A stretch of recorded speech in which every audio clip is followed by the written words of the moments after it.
The dust rose in clouds as Barrett Cole dragged the woman through Copper Creek's main street by her hair, her screams echoing off empty storefronts while decent folk turned away. No one dared challenge the man who owned this town, until a stranger's voice cut through the chaos like a blade. What happened next would shatter the silence of fear that had gripped this Arizona settlement for too long. Stay with me until the end, and comment what city you're watching from so I can see how far this story travels. The Arizona sun hung merciless in a sky bleached white by heat, beating down on Copper Creek like the hammer of an angry god. It was the kind of afternoon when sensible people stayed indoors, when even the dogs sought shade beneath the wooden boardwalks, when the very air seemed to shimmer with threat. The main street lay quiet, almost deserted, dust devils dancing between the weathered buildings that lined the road like tired sentinels. But the quiet wouldn't last. Barrett Cole's voice shattered the stillness first, a roar of rage that sent a pair of ravens bursting from the roof of the general store.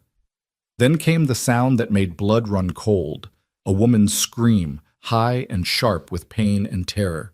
She stumbled into view at the far end of the street, her dark hair tangled in Barrett Cole's meaty fist. He was dragging her like she weighed nothing, like she was no more than a sack of grain he'd decided to haul from one end of town to the other. Her feet scrambled for purchase in the dirt, her hands clawing desperately at his wrist. But Cole was a big man, 6 feet of mean muscle, with a face like weathered leather and eyes that held all the warmth of a snake's.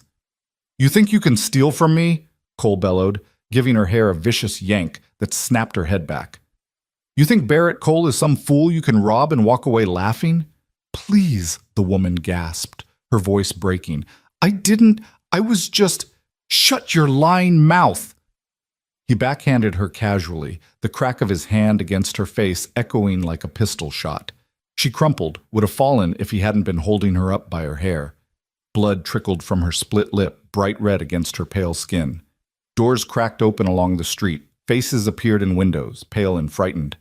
Martha Henderson clutched her shawl tighter and pulled back from her shop door. Old Tom Brennan, who'd once been the bravest man in 3 counties, stared at his boots. Even young Billy Watts, barely 17 and full of fire, took one look at Barrett Cole and found somewhere else to be. This was Copper Creek's truth, the reality they all lived with. Barrett Cole owned this town. He owned the copper mine that gave the place its name. He owned half the buildings on this street. He owned the sheriff, who sat in his office now with the door firmly closed and the shades pulled down. And because he owned all that, he figured he owned the people too, owned their silence, owned their fear, owned their very souls. The woman tried to get her feet under her, tried to stand, but Cole jerked her forward again. She stumbled, her knee hitting the ground hard enough to tear her already ragged dress. She was maybe 25, with the kind of beauty that hard times couldn't quite erase. High cheekbones, full lips now split and bleeding, dark eyes that held defiance even through the pain. "You're all seeing this," she cried out, her voice desperate, searching the watching faces. "You're all just standing there." Cole laughed, a sound like rocks grinding together. "That's right, darling. They're standing there because they're smart, because they know what happens to people who cross Barrett Cole. Don't you folks?" He raised his voice, addressing the street. "Don't you all know?" Silence answered him, shameful, cowardly silence. "That's what I thought." Cole's grin was ugly with triumph.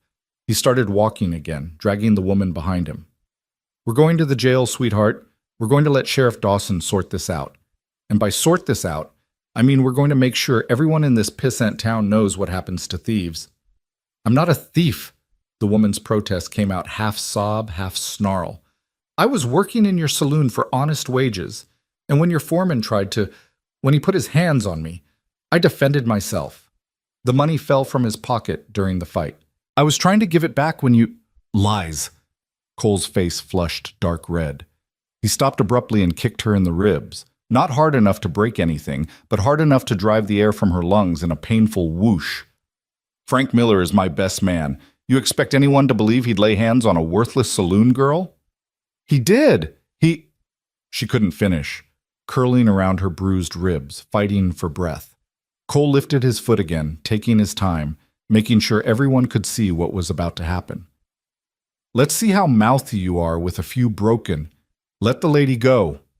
The voice came from behind them, from the direction of the livery stable. It wasn't loud, but it carried, steady and calm, with a core of iron running through it that made even Barrett Cole pause with his boots still raised. Every head turned. The woman, still on the ground, twisted to look. Cole spun around, his hand dropping automatically to the gun at his hip. A man stood in the middle of the street, maybe 30 yards away. He was tall and lean, wearing trail-dusty clothes and a battered hat pulled low against the sun.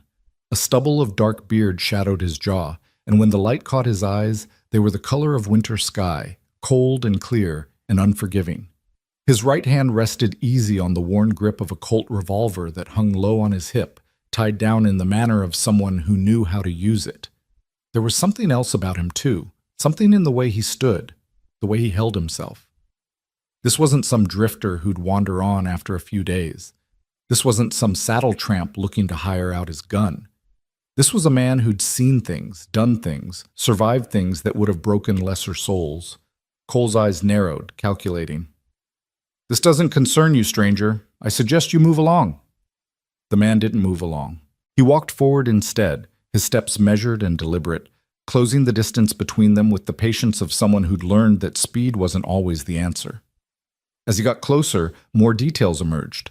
The lean, hard muscle of someone who lived in the saddle, the sun-weathered skin of a man who'd spent years under open sky, the old scar that ran along his jaw, faded white, the kind you got from a knife, if you were lucky and quick.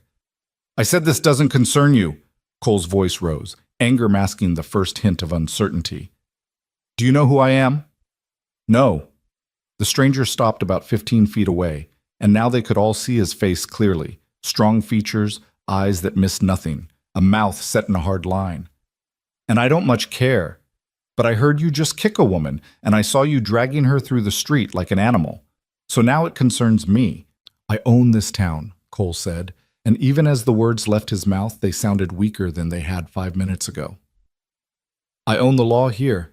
This woman is a thief, and I'm taking her to jail. That's how civilized society works, in case you didn't know."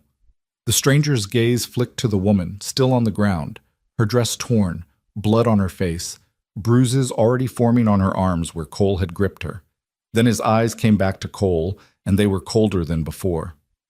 "That's not how civilized society works," he said quietly. "And you're not taking her anywhere." Cole's face went from red to purple. "The hell I'm not, boys!" He raised his voice. "Boys!" 3 men emerged from the saloon down the street. Cole's men. Thugs who wore guns and got paid to make sure Barrett Cole's will was done. They were rough-looking characters, the kind who drifted into Copper Creek looking for easy money and found it in Cole's employment.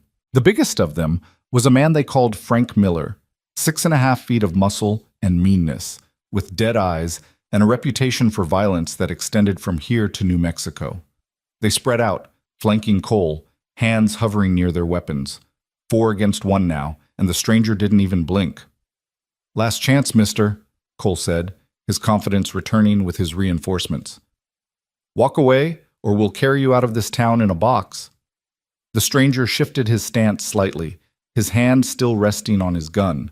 When he spoke, his voice was conversational, almost friendly. "I spent 5 years wearing a U.S. Marshal's badge. Saw a lot of towns like this one, places where one man with money and guns decided he was the law. You know what happened to most of those men?" Cole didn't answer, but his hand tightened on his gun grip. "They're dead," the stranger continued. "Or they're in federal prison, which amounts to the same thing. Because eventually, someone comes along who doesn't give a damn about their money or their hired guns. Someone who remembers that the law, real law, not the corrupt shadow you're hiding behind, is supposed to protect people, especially people who can't protect themselves." "You talking about yourself?" Miller growled, his hand already on his pistol. "You think you're that someone?" "I'm saying that lady is getting up and walking away from here. And if any of you try to stop her, you'll find out what I am."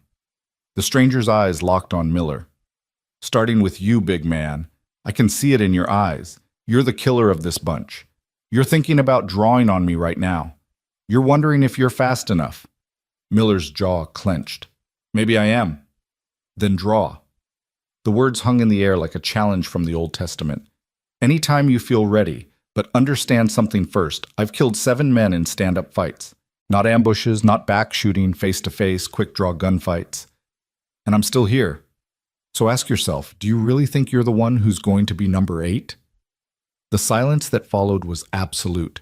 Even the wind seemed to hold its breath. Miller's hand hovered over his gun, his face working through calculations of pride versus survival. Finally, slowly, his hand moved away from the weapon. That's what I thought. The stranger's voice softened, but only slightly. Ma'am, can you stand? The woman nodded, still stunned by what was happening. She got her feet under her, wincing at the pain in her ribs, and stood.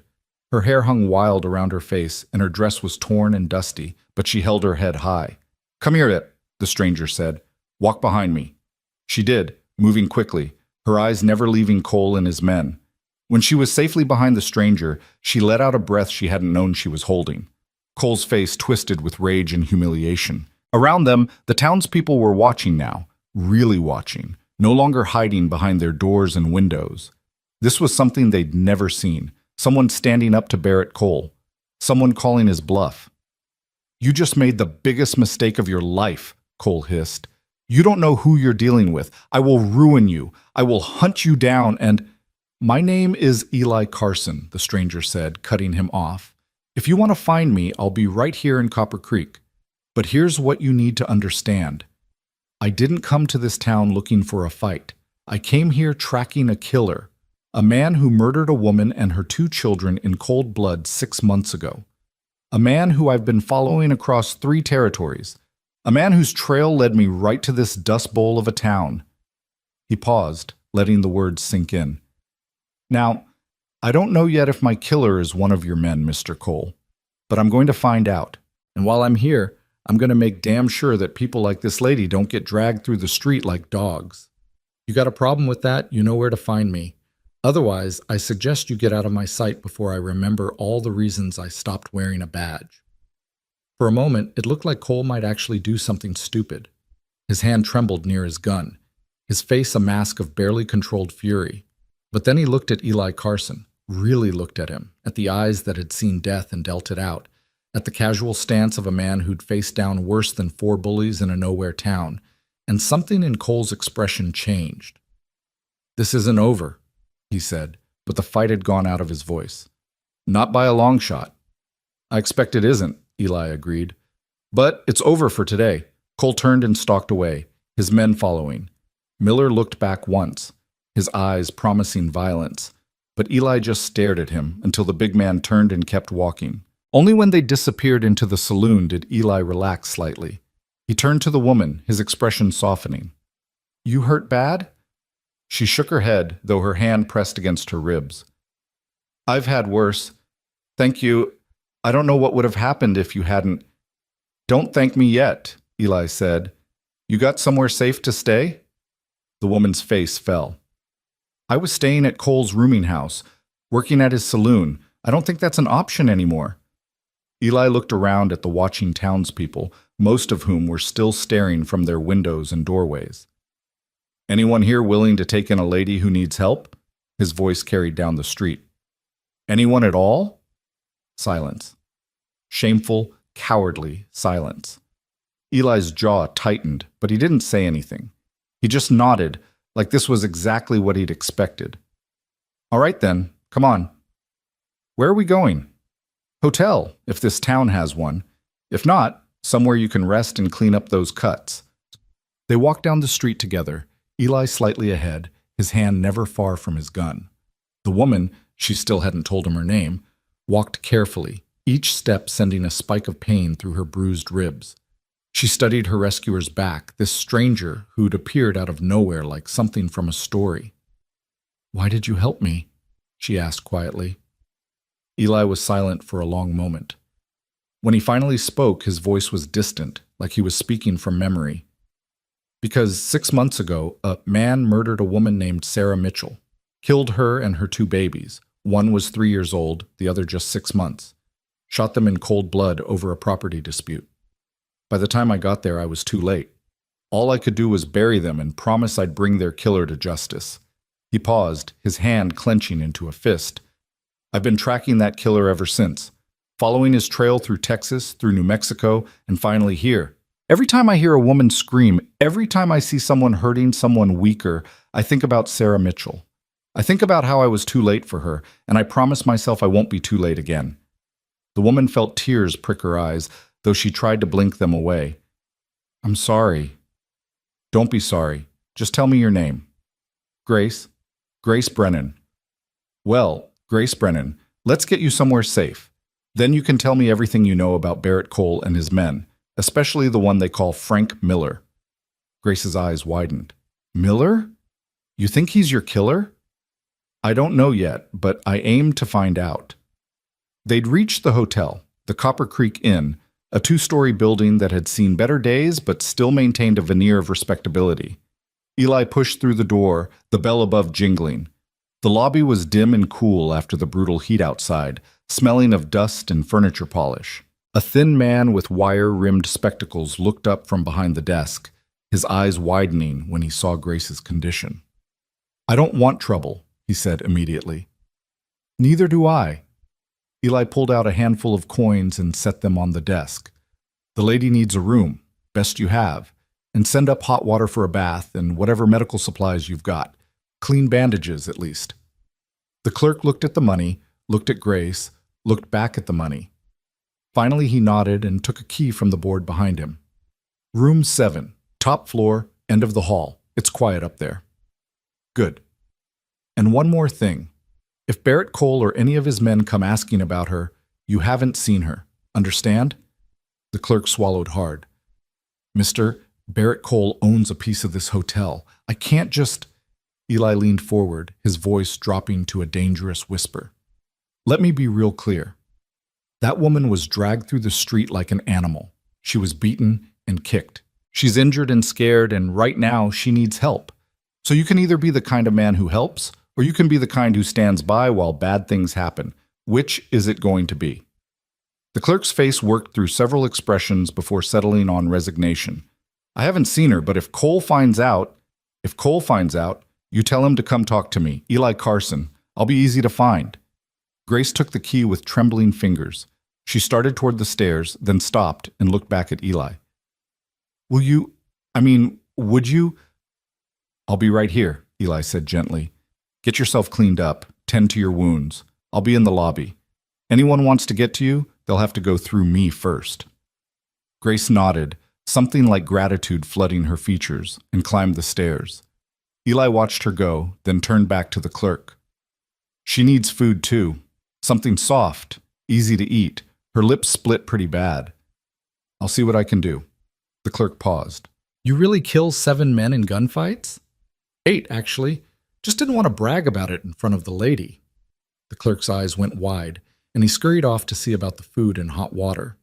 Eli walked to one of the threadbare chairs near the window and sat down, positioning himself where he could watch both the door and the stairs. His hand rested on his gun, and his eyes never stopped moving, cataloging entrances and exits, calculating angles and distances. This was what his life had become. Not the life he'd planned, not the life he'd wanted, but the life he'd earned through choices and circumstances and one terrible day when everything had changed. He'd been a U.S. Marshal once, a good one, with a reputation for bringing in dangerous men alive when he could, dead when he couldn't. He'd believed in the law then, believed in justice, believed that right and wrong were clear lines that a man could follow. Then he'd made the mistake of bringing in a man named Jack Holloway, brought him in alive, testified against him in court, watched him get sentenced to hang. What Eli hadn't known was that Holloway had friends, rich friends, friends who could bribe judges and buy juries, friends who could make a murder charge disappear like morning mist. Holloway had walked free after serving just 6 months, and 3 days later, he'd put a bullet in the back of Eli's wife, Emma, while she was hanging laundry in their backyard. Emma Carson had been 28 years old. She'd been beautiful and kind and patient with a husband who was gone more often than he was home. She deserved a long life full of children and grandchildren and peaceful days. Instead, she'd gotten a bullet in the spine and died on her back porch, staring up at the sky, while Eli was 200 miles away chasing another killer. By the time Eli got home, Emma was already buried. By the time he tracked down Jack Holloway, the man was across the Mexican border, untouchable. Eli had stood on the American side of the Rio Grande, staring across at Holloway's campfire, and made himself a promise. He'd quit the marshals.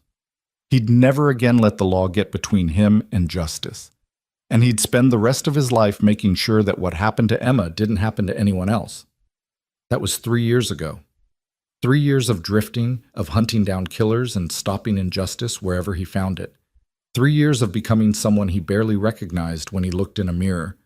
3 years of wondering if Emma would be proud of what he'd become or horrified. The clerk returned with a tray of food. Some bread, some cheese, a bowl of soup. "For the lady, and—" He hesitated, then pushed the tray toward Eli. "There's enough for 2. Eli nodded his thanks and took the tray upstairs. He knocked softly on the door to room 7. "It's Eli. Got food." The door opened a crack, then wider. Grace had washed her face and attempted to tidy her hair, but the damage was still evident: the split lip, the bruises forming on her cheekbone, the way she held herself carefully to protect her ribs. "Thank you." She took the tray, then surprised him by not closing the door. "Would you, I don't want to eat alone, and I feel safer if you're nearby." Eli hesitated. It wasn't proper being in a ladies' room unchaperoned, but proper had gone out the window the moment Grace had been dragged through the street, and if his presence made her feel safe, he could endure any scandal. "Leave the door open," he said. "I'll sit here." He positioned himself in the doorway, where he could watch the hall and still be visible from the street below. "You should eat, especially the soup. Your lip's going to hurt for a few days, and soft food will be easier." Grace sat on the bed and began eating slowly, wincing when her split lip protested. For a while they were silent. Then she said, "You really were a marshal?" "For 7 years." "Why'd you quit?" Eli was quiet for a long moment. "Personal reasons." Grace seemed to understand that this wasn't a topic for pressing. Instead, she asked, "This man you're tracking, the one who killed that woman and her children, what makes you think he's here?" Witnesses in New Mexico said a man matching his description passed through, headed to Arizona. Said he was talking about work in the copper mines, easy money. The trail led me here. "And you think it's Frank Miller?" "I don't know. Description fits. Big man, dark hair, dead eyes. But I need to be sure before I make my move. Can't risk being wrong." He looked at her. "You said Miller tried something with you. What happened?" Grace's face tightened. "I've been working at Cole's saloon for 3 months. It's not good work, but it pays. Miller started paying attention to me about 2 weeks ago. Nothing obvious at first, just watching, following me with his eyes. Then he started making comments. Then he started trying to corner me alone." "Did he hurt you before today?" "He tried. Caught me in the storeroom, put his hands on me. I fought back, scratched his face, kicked him where it counts. During the fight, money fell out of his pocket, a lot of money. I picked it up to give it back to him, but he started screaming that I'd stolen it, ran and got Cole before I could explain." "So Cole never heard your side?" "Cole never wanted to hear my side. Miller's his enforcer, his right-hand man. I'm just a saloon girl. Who do you think he believed?" Eli's jaw tightened. It was an old story, the kind he'd seen played out in a dozen towns across the West. Men with power protecting other men with power, while the powerless got trampled. "Tell me about Miller. Where does he come from? What do you know about his past?" "Not much. He showed up about 8 months ago, looking for work. Cole hired him on the spot, said he liked men who weren't afraid to get their hands dirty. Miller became Cole's problem solver. Someone doesn't pay their debts? Miller collects. Someone causes trouble? Miller handles it. There are rumors—" She trailed off. "What kind of rumors?" "That he's killed men, not in fair fights, ambushes mostly. One man they found in an alley with his throat cut.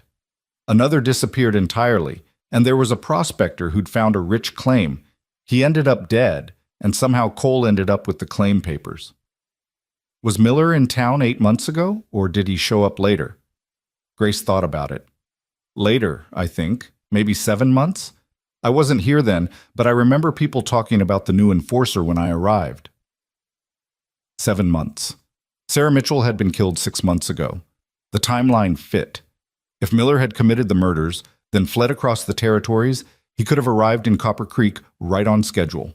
But Eli had learned the hard way not to jump to conclusions. He'd seen innocent men hanged on less evidence than this, and he'd be damned if he'd become the kind of man who killed based on suspicion and rumor. "I need to be certain," he said, more to himself than to Grace. "I need proof." "How are you going to get proof?" "By watching, waiting, asking questions. Sooner or later a man's past catches up with him. If Miller is my killer, he'll have made mistakes. People will have seen things. I just need to find those people and convince them to talk." "In this town?" Grace's laugh was bitter. "Everyone's too scared of Cole to talk. You saw how they were today, watching me get beaten and doing nothing." "Fear's a powerful thing," Eli agreed. "But it's not absolute. There's always someone willing to talk if you find the right leverage. Someone who's angry enough or brave enough or just tired enough of living in fear." Grace finished her soup and set the bowl aside. "What happens now? To me, I mean. I can't go back to the saloon. I can't work for Cole anymore. I don't have any money, and this room, I can't pay for more than a night or two." Eli pulled out his billfold and counted out money. "This should cover a week. By then, we'll figure something out." "I can't take your money." "Yes, you can. Consider it payment for information about Miller." He paused. "You got family, somewhere else you could go?" Grace shook her head. "My parents died when I was 15. I've been on my own since then, moving from town to town, taking whatever work I could find. I came here because—" She laughed bitterly. "Because I heard Copper Creek was a good town, a safe town. Shows what I know." "It could be a good town," Eli said quietly. "Towns aren't born bad. They become bad when good people stop caring, when they let fear rule their lives. But that can change. It just takes someone willing to stand up first." "You think you can change Copper Creek all by yourself?" "I don't have to do it by myself. I just have to remind people what they've forgotten, that they outnumber men like Barrett Cole, that fear only has power if you let it." Grace studied him in the lamplight. "You're either very brave or very stupid. I haven't decided which yet." "Probably a little of both." Eli stood. "You should rest. Lock this door behind me and don't open it for anyone but me or the hotel clerk. If anyone else tries to get in, scream. I'll be downstairs in the lobby all night." "You're going to sit up all night? You must be exhausted." "I've sat up longer nights for worse reasons. I'll be fine." He tipped his hat to her. "Sleep if you can, Grace. Tomorrow's going to be interesting." He pulled the door closed and waited until he heard the lock click into place. Then he went back downstairs to his vigil. The night passed slowly. The clerk went home, leaving Eli alone in the darkened lobby. He sat in his chair by the window, watching the street, listening to the sounds of the town settling in for the night. Somewhere, a piano played badly. Somewhere else, men laughed in a saloon. And somewhere out there, Frank Miller was probably planning what he'd do to the stranger who'd humiliated Barrett Cole. Let him plan, Eli thought. Let them all plan. He'd faced worse than a town full of bought and paid-for thugs. Around midnight, the front door opened. Eli's hand went to his gun, but it was just an old man bent with age carrying a covered basket. "Saw what you did today," the old man said without preamble. "Saw you stand up to Cole. That took guts. Or stupidity, depending on who you ask." The old man chuckled. "Maybe both. Either way, figured you might be hungry. My wife made extra stew." He set the basket on the table beside Eli's chair. "And before you ask, no, we can't put you up. No, we can't help you openly. We got grandchildren to think about. And Cole—" "I understand," Eli said gently. "And I'm grateful for the stew. What's your name?" "Tom Brennan. Used to be sheriff here before Cole bought the current one. That girl upstairs, Grace. She's my niece. Sister's child. Came here looking for family, and all I could offer her was a job in Cole's saloon because I'm too old and too scared to—" His voice broke. Eli stood and put a hand on the old man's shoulder. "Grace is safe now, and you're doing what you can. That's all anyone can ask. It's not enough. Should have been me standing up to Cole today, not some stranger. I'm here now, and I'm not going anywhere until this is finished." Eli paused. "Tom, I need to ask you something. Frank Miller. What do you know about him?" Tom's face darkened. "He's a killer, cold-blooded. I've seen him beat men half to death over the smallest things. Why?" "Because I think he might be the man I've been tracking. A man who murdered a woman and her children 6 months ago. Tom's eyes widened. God in heaven, you really think... I think it's possible, but I need proof. I need witnesses, people who've seen him do violent things, people who might know where he was 6 months ago. That's dangerous knowledge to have in this town. I know, but if I'm right, if Miller is my killer, then he can't be allowed to walk free. And if I'm wrong... Eli's jaw tightened. If I'm wrong, then I keep looking until I find the right man. But I have to know for sure. Tom was quiet for a long moment, wrestling with something. Finally, he said, "There's a woman, widow named Sarah Chen. She does laundry, keeps to herself. Miller beat her son pretty badly a few months back, broke the boy's arm over some imagined insult. She might talk to you, if you can convince her you're not one of Cole's men. Where can I find her?" "Little house at the edge of town, near the creek. Blue door. But be careful. Miller's probably got Cole's men watching for you." "I'll be careful." Eli extended his hand. "Thank you, Tom. For the stew, and for the information, and for raising a brave niece." Tom shook his hand, his grip surprisingly strong for such an old man. "You watch yourself, son. This town, it might not look like much, but there's good people here. People who are tired of being afraid. You keep standing up like you did today, you might be surprised how many stand up with you." After Tom left, Eli ate the stew. It was good, rich with vegetables and tender meat, and settled back into his watch. The night deepened.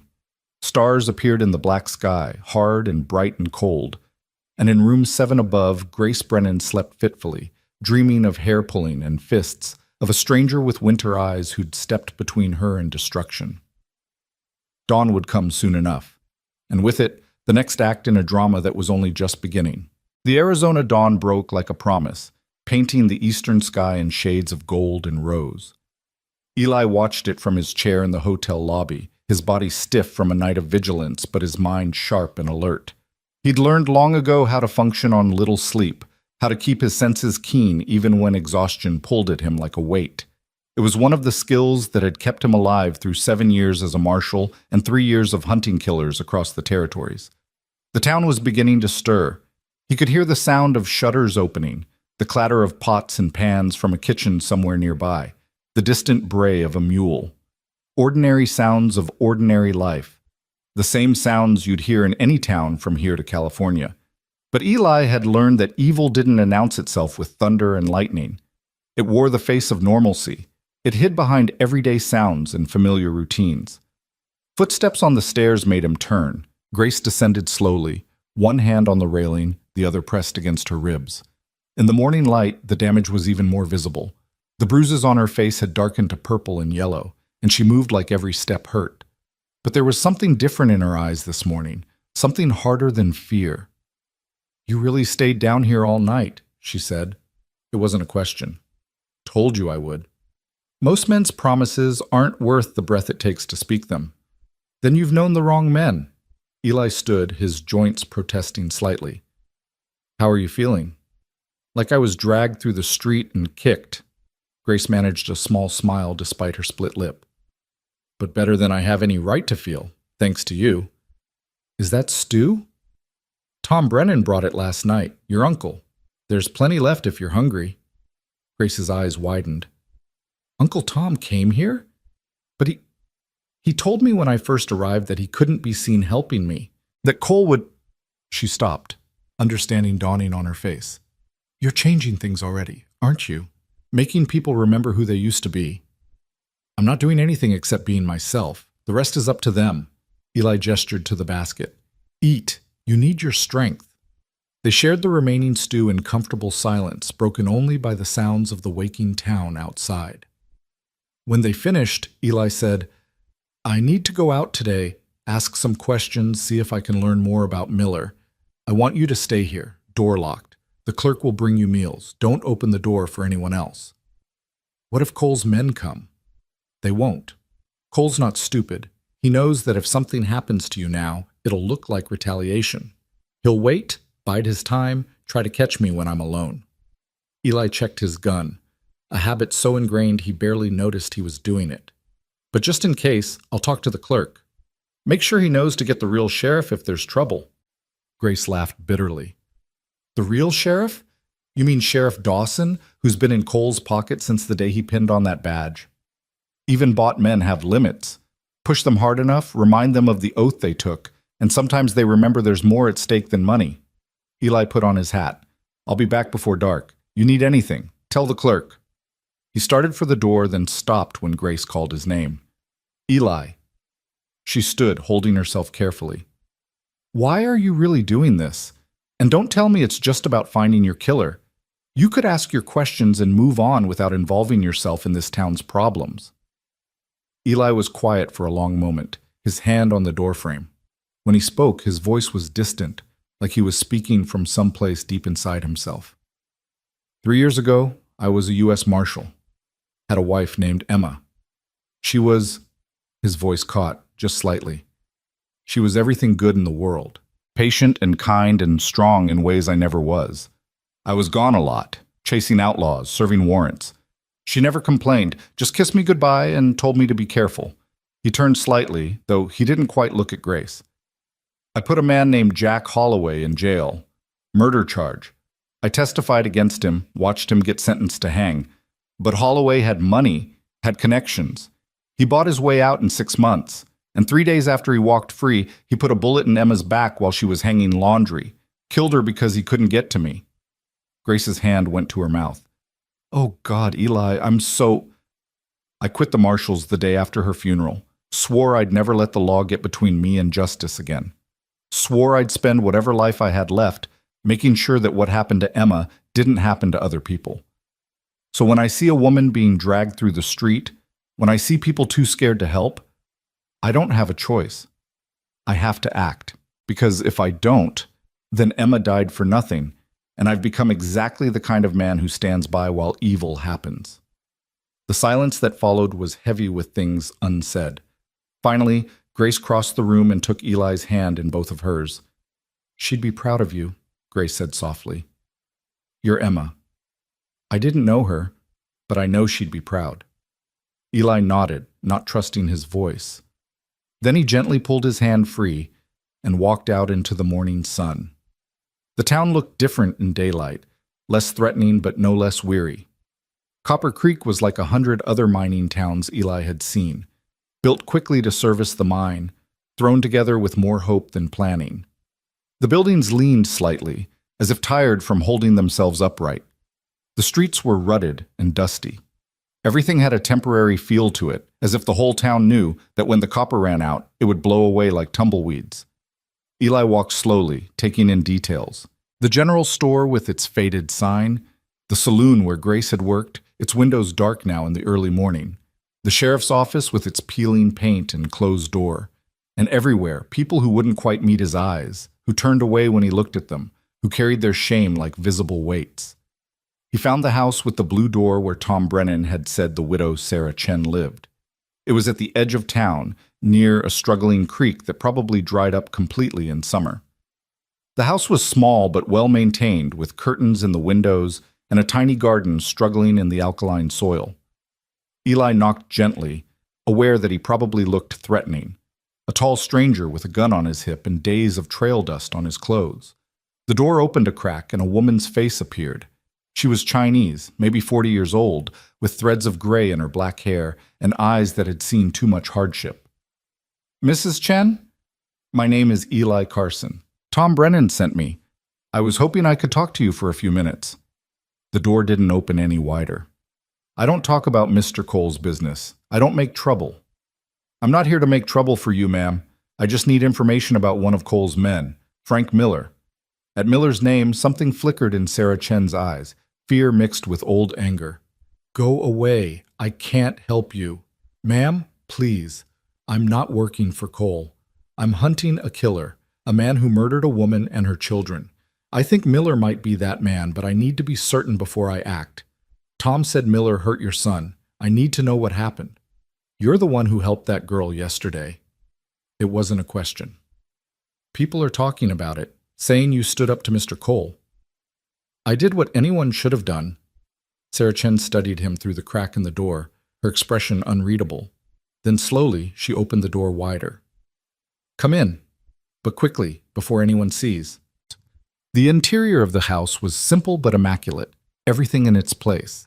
A young man sat at a small table, his left arm in a crude splint. He looked up when Eli entered, his eyes widening with recognition. "This is my son, David," Sarah said. "David, this is the man from yesterday." David stood awkwardly, favoring his injured arm. "You really made Barrett Cole back down. I didn't think anyone could do that." "Cole backed down because he's a bully, and bullies are cowards at heart." Eli turned to Sarah. "I'm sorry about your son's arm. Tom said Miller did that?" Sarah's face hardened. 3 months ago. David was working at the stable, tending the horses. Miller came in drunk, angry about something. He started yelling at David, calling him names I won't repeat. David is a good boy. He just tried to do his work, tried to stay out of Miller's way, but that wasn't enough. "He grabbed me," David said quietly, his good hand clenching into a fist. "Threw me against the wall. Started hitting me. I tried to defend myself, but he's so big and I—" His voice broke. "He broke my arm. Just grabbed it and snapped it like a twig. Said it was to teach me respect." "And the sheriff?" Eli asked, though he already knew the answer. "Sheriff Dawson said it was my word against Miller's," Sarah said bitterly. "Said boys get into fights sometimes, and maybe I should teach my son to be more careful around his betters." "His betters." Her voice rose slightly before she controlled it. "Miller is a monster, and everyone knows it, but no one will say it out loud because they're all terrified." Eli crouched down so he was eye level with David.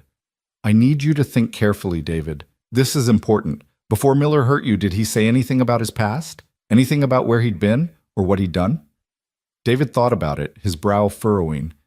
"He was drunk and rambling, said something about how he'd dealt with bigger problems than a stable boy. Said he'd handled people before and no one ever found out. He laughed about it, like it was funny." "Handled them how?" "He didn't say exactly, but the way he said it," David shivered. "It sounded like he meant he'd killed them." Sarah put a protective hand on her son's shoulder. "Mr. Carson, I need to know if you're going after Miller, if you're planning to bring him to justice. Will my son be safe? Will any of us be safe? Because if Miller finds out we talked to you, I won't let that happen," Eli said firmly. "And I'm not just going after Miller. I'm going after the whole corrupt system that lets men like him hurt people like your son. But I need more information. I need to know where Miller was 6 months ago, who he's worked with, what other violence he's been involved in." "There's a man," Sarah said slowly. "A prospector named Henry Walsh. He used to drink with Miller sometimes at the saloon. I heard them talking once when I was delivering laundry. Miller was drunk, bragging about his past. Walsh might know more." "Where can I find Walsh?" "He has a claim about 5 miles north of town. But, Mr. Carson—" She hesitated. "Walsh is afraid. Everyone in this town is afraid. He might not talk to you." "Let me worry about that. You and David just stay safe. Lock your doors, and if Miller comes around, you send for me at the hotel. Understand?" Sarah nodded, though doubt clouded her eyes. As Eli turned to leave, David called out, "Mr. Carson, are you really going to change things? Make Copper Creek safe again?" Eli looked back at the young man with the broken arm, at his mother with her fear-worn face, and felt the familiar weight of responsibility settle over his shoulders. "I'm going to try, son. That's all any of us can do. Try our best and hope it's enough." He left the Chen house and made his way back toward the center of town, his mind working through what he'd learned. Miller was violent, that much was certain. He'd bragged about handling people in the past. The timeline was right, but it still wasn't proof. Not the kind of proof Eli needed before he could act with certainty. As he walked past the general store, a woman stepped out onto the boardwalk. Martha Henderson, the same woman who'd pulled back from her door yesterday when Grace was being dragged through the street. She looked at Eli, her face working through some internal struggle, then quickly stepped back inside and closed the door. But as the door was closing, Eli heard her whisper, "Thank you." It wasn't much. 2 words, barely audible. But it was something, a crack in the wall of fear that Barrett Cole had built around this town. Eli continued down the street, aware of eyes watching him from windows and doorways. He was passing the saloon when the doors swung open and Frank Miller stepped out. In full daylight, Miller was even more imposing than he'd been yesterday. 6.5 feet tall, broad as a barn door, with hands like hams and a face that looked like it had been carved from granite. His eyes were flat and dead, the eyes of a man who'd learned to feel nothing when he hurt people. 3 scratches marked his left cheek, fresh enough to still be scabbed over. From Grace's fingernails, Eli realized. Miller stopped when he saw Eli, his hand dropping automatically to the gun at his hip. For a moment, they stood there in the street, 2 men taking each other's measure. "You're still here," Miller said. His voice was surprisingly soft, almost gentle, which somehow made him more menacing. "Thought maybe you'd have the sense to ride out while you still could." "I told Cole yesterday, I'm not going anywhere, not until I find what I came for." "And what did you come for exactly?" Miller took a step forward. "You said something yesterday about tracking a killer. That's supposed to be me?" Eli kept his hand relaxed, ready to draw, but not threatening. "I don't know yet, but I'm going to find out. I don't like being accused of things I didn't do." Another step. "And I really don't like strangers who stick their noses into other people's business." "Funny thing about that," Eli said conversationally. "The man I'm tracking, the one who killed Sarah Mitchell and her children, he doesn't like accusations either. Got real angry when someone suggested he was involved in a land dispute. So angry he shot a woman in front of her babies, then shot the babies too. Youngest was 6 months old, took 3 bullets to make sure she was dead." Miller's face didn't change, but something flickered in those dead eyes. "Sounds like a monster." "He is, but here's what I've learned about monsters. They're never as smart as they think they are. They always make mistakes, leave traces. And sooner or later, someone like me comes along and pieces it all together." Eli paused. "Where were you 6 months ago, Miller?" "Why should I tell you?" "Because if you've got nothing to hide, it's an easy way to get me off your back. If you were here in Copper Creek 6 months ago, working for Cole, then you couldn't have been in Texas shooting a woman and her children. Simple as that." Miller was quiet for a long moment, his jaw working like he was chewing on something. "I don't have to answer your questions. I don't have to tell you a damn thing." "That's true. But an innocent man usually doesn't mind accounting for his whereabouts. A guilty man, on the other hand, he gets real defensive real quick." "You calling me guilty?" "I'm calling you defensive." Eli smiled slightly. "Which makes me curious about what you're defensive about." Miller's hand twitched toward his gun, then stopped. Around them, people were watching from windows and doorways, drawn by the confrontation. Miller seemed to realize that drawing on an unarmed man, or a man who wasn't clearly threatening him, would look bad, even in a town as corrupt as Copper Creek. "This isn't over," Miller said finally. "You keep pushing, keep asking questions, and you're going to find trouble. More trouble than you can handle." "I've handled trouble before. I'm still here." Miller stared at him for another moment, then turned and walked back into the saloon. But Eli could feel the violence radiating off the man like heat from a forge.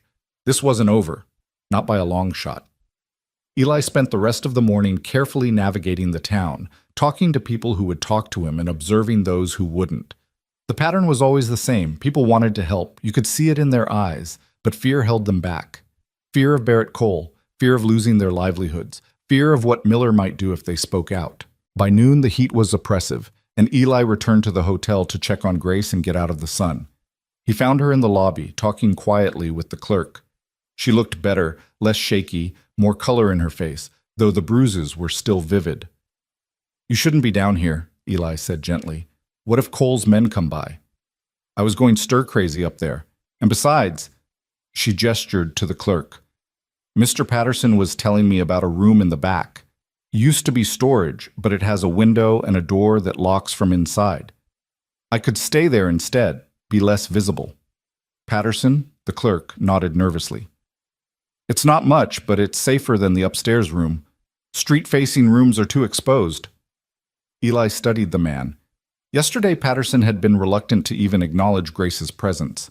Today, he was offering her a hiding place. Another crack in the wall. "That's kind of you, Mr. Patterson. What changed your mind?" Patterson flushed. "I've been thinking about what you said yesterday, about what kind of man I want to be. My father, he was a good man, stood up for what was right, even when it cost him. I've been dishonoring his memory, standing by while people get hurt. I can't..." He stopped, swallowed hard. I can't keep living like this. So it's not much, but it's what I can do. It's more than not much, Eli said quietly. It's everything. Thank you. They moved Grace's few belongings to the back room, which was indeed small and sparse but had the advantage of being hidden from the street. Once she was settled, Eli told her about his morning, the visit to Sarah Chen, the confrontation with Miller. You need to be careful, Grace said, her face worried. Miller's not just mean, he's crazy. I've seen the way he looks at people, like they're not even human, like they're just things he can break if he wants to. I know, but if he's my killer, I can't let him walk free. I can't. Eli stopped, the old pain rising up. I can't be too late again. Grace reached out and took his hand. You weren't too late yesterday. You saved me. And you're giving this whole town hope just by being here, by showing them that it's possible to stand up. That's not nothing, Eli.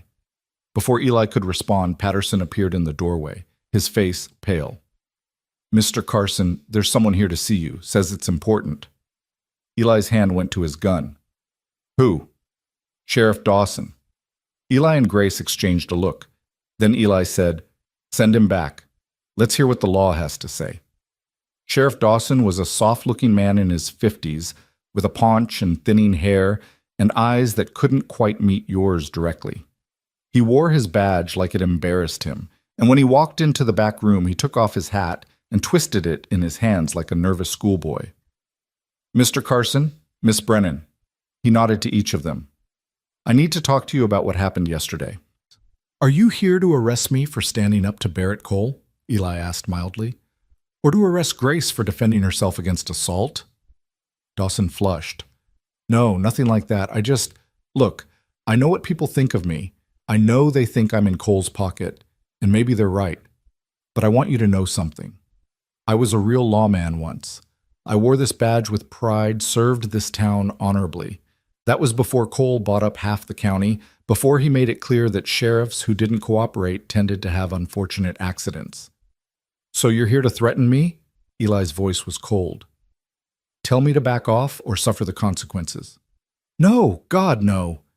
Dawson sat down heavily, still twisting his hat.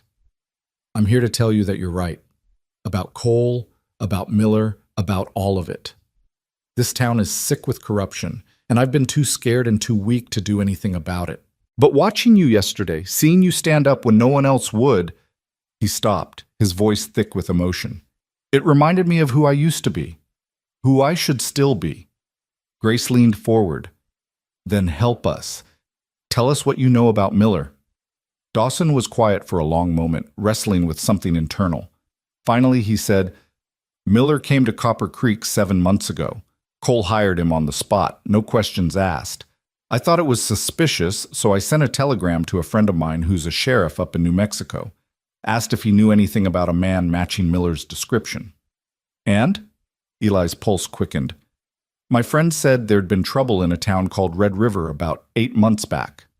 A big man, dark hair, dead eyes, matches Miller perfectly. Got into it with a local rancher over a land deal. Things got heated. A week later, the rancher's wife and kids turned up dead, shot in their own home. The rancher came home from town to find them. Eli's hands clenched into fists. Did they catch the killer? No, he vanished, but everyone knew who'd done it, the man from the land dispute. Problem was, no one could prove it, and by the time the law started looking, he was long gone. Dawson met Eli's eyes for the first time. The rancher's name was David Mitchell. His wife was Sarah. The world seemed to tilt slightly. After 6 months of tracking, of following cold trails and dead ends, Eli was finally looking at proof. Not courtroom proof, not the kind that would satisfy a judge, but enough, more than enough. Why didn't you tell anyone? Grace demanded. Why didn't you arrest Miller? With what evidence? A telegram from another sheriff saying a man matching Miller's description was suspected of murder? Cole would have laughed me out of town, and then I'd have ended up in an alley with my throat cut, and nothing would have changed. Dawson's shame was palpable. I'm not proud of my cowardice, Miss Brennan, but I've got a wife and daughters. I had to think of them. So you let a child killer walk free to protect your own family? Eli said quietly. His voice held no judgment, just statement of fact, which somehow made it worse. Yes, God forgive me, yes. Dawson looked up, his eyes red. But I'm here now. I'm ready to help, if you'll have me. I'm ready to be the lawman I swore to be. Eli studied the sheriff, seeing past the soft body and weak eyes to something harder underneath. The ghost of the man Dawson had once been, the man he might become again, if given the chance. All right, Eli said finally. Here's what we're going to do. He laid out his plan, speaking quietly but firmly. They would need evidence, real evidence, not just suspicions and rumors. They would need witnesses willing to testify. They would need to break Cole's hold on the town, which meant showing people that it was possible to stand up without getting killed. It was a tall order, maybe an impossible one, but it was all they had. Dawson listened, nodding occasionally, his expression growing firmer as Eli spoke. When Eli finished, the sheriff stood and put his hat back on, settling it with a gesture that held more authority than he'd shown since entering the room. I'll do what I can, Dawson said. But Mr. Carson, Eli, you need to understand something. Cole has men everywhere. Even if we build a case against Miller, even if we can prove he killed those people, Cole will fight us every step of the way. He'll use his money, his influence, his hired guns. It won't be easy. I never expected easy, Eli replied. I just expected right. After Dawson left, Grace turned to Eli. Do you trust him? I trust that he wants to be better than he has been. Whether that's enough? Eli shrugged. We'll find out. The afternoon passed slowly. Eli made arrangements with Patterson to have meals brought to Grace, then set out to find Henry Walsh, the prospector Sarah Chen had mentioned. The 5-mile ride north took him through increasingly rugged terrain, the copper mine visible in the distance like a wound in the earth. He found Walsh's claim without too much trouble, a modest operation with a small sluice box and a tent that had seen better days. Walsh himself was a weathered man in his 60s, all bone and sinew, with the permanent squint of someone who'd spent his life in harsh sun. You're that stranger, Walsh said when Eli rode up. The one who faced down Cole. News travels fast. In a town like Copper Creek, news is all we got. Walsh studied Eli with shrewd eyes. You here to ask about Miller, I'm guessing. Everyone says you're hunting a killer. Everyone says right. Will you talk to me? Walsh was quiet for a moment, then gestured to a log near his fire. Sit. Want coffee? It's terrible, but it's hot. Easy. They sat and drank truly terrible coffee while Walsh gathered his thoughts. Finally, the old prospector said, I knew Miller was bad news the moment I met him. Some men, you can just tell. They got darkness in them that leaks out, no matter how they try to hide it. Did he ever talk about his past? One night, about 5 months back, we were drinking at the saloon. Miller got real drunk. Not sloppy drunk, but mean drunk. Started talking about how people didn't respect him, didn't understand what he was capable of. Said he'd done things that would make strong men weep, and nobody ever gave him credit for it. Did he say what things? Walsh's face darkened. He talked about a woman. Said she disrespected him, her and her man both. Said they'd tried to cheat him out of money, out of land. Said he'd made them pay in a way they'd never forget. The old man's voice dropped. But here's the thing that stuck with me. He said they'd never forget, but then he laughed and said, except they can't forget because they're dead. Laughed about it like it was funny. Eli's jaw clenched so tight it hurt. Did he mention children? Walsh nodded slowly. Said something about cleaning up loose ends. Said you couldn't leave witnesses no matter how young. I didn't. His voice broke slightly. I didn't want to believe he meant what I thought he meant. But the way he said it, the look in his eyes. Walsh looked up at Eli. He killed children, didn't he? You're Sarah Mitchell's children. Yes. They sat in silence for a moment, the weight of it pressing down on them. Then Walsh said, What are you going to do? What I came here to do, bring him to justice. There's no justice in Copper Creek. Cole owns the law. Not anymore. Sheriff Dawson is coming around, and even if he wasn't, Eli's eyes went cold. I didn't come this far to let a child killer walk free. One way or another, Miller will answer for what he did. You planning to kill him? I'm planning to give him a choice, Come peacefully and face a trial, or draw on me and face judgment right there in the street. Either way, Sarah Mitchell and her children get justice. Walsh studied him for a long moment. You're either the bravest man I've ever met, or the craziest. Maybe both. Eli stood. Will you testify to what you just told me? If it comes to a trial? Walsh was quiet, fear and conscience warring on his weathered face. Finally, he nodded. Yeah, I will. I'm too old to keep living scared. And those children, they deserve someone to speak up for them. Thank you. Eli shook the old man's hand. When this is over, when Copper Creek is free of men like Cole and Miller, you'll be able to say you helped make it happen. He rode back to town as the sun was setting, painting the sky in shades of orange and red that reminded him of fire. The temperature was dropping as it always did in the desert, the brutal heat giving way to cool evening air. But Eli barely noticed. His mind was working through the pieces of the puzzle, fitting them together into a picture that was becoming clearer by the hour. Miller was his killer. The timeline matched, the description matched, the boasting to Walsh matched. Miller had killed Sarah Mitchell and her children, then fled across 3 territories to end up in Copper Creek, where Barrett Cole had given him protection and employment in exchange for being an enforcer.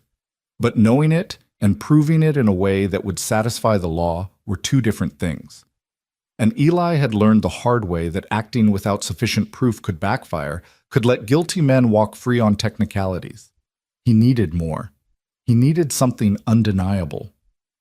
When he returned to the hotel, he found Grace and Patterson in the back room, talking quietly. They looked up when he entered, and Grace immediately knew something had changed.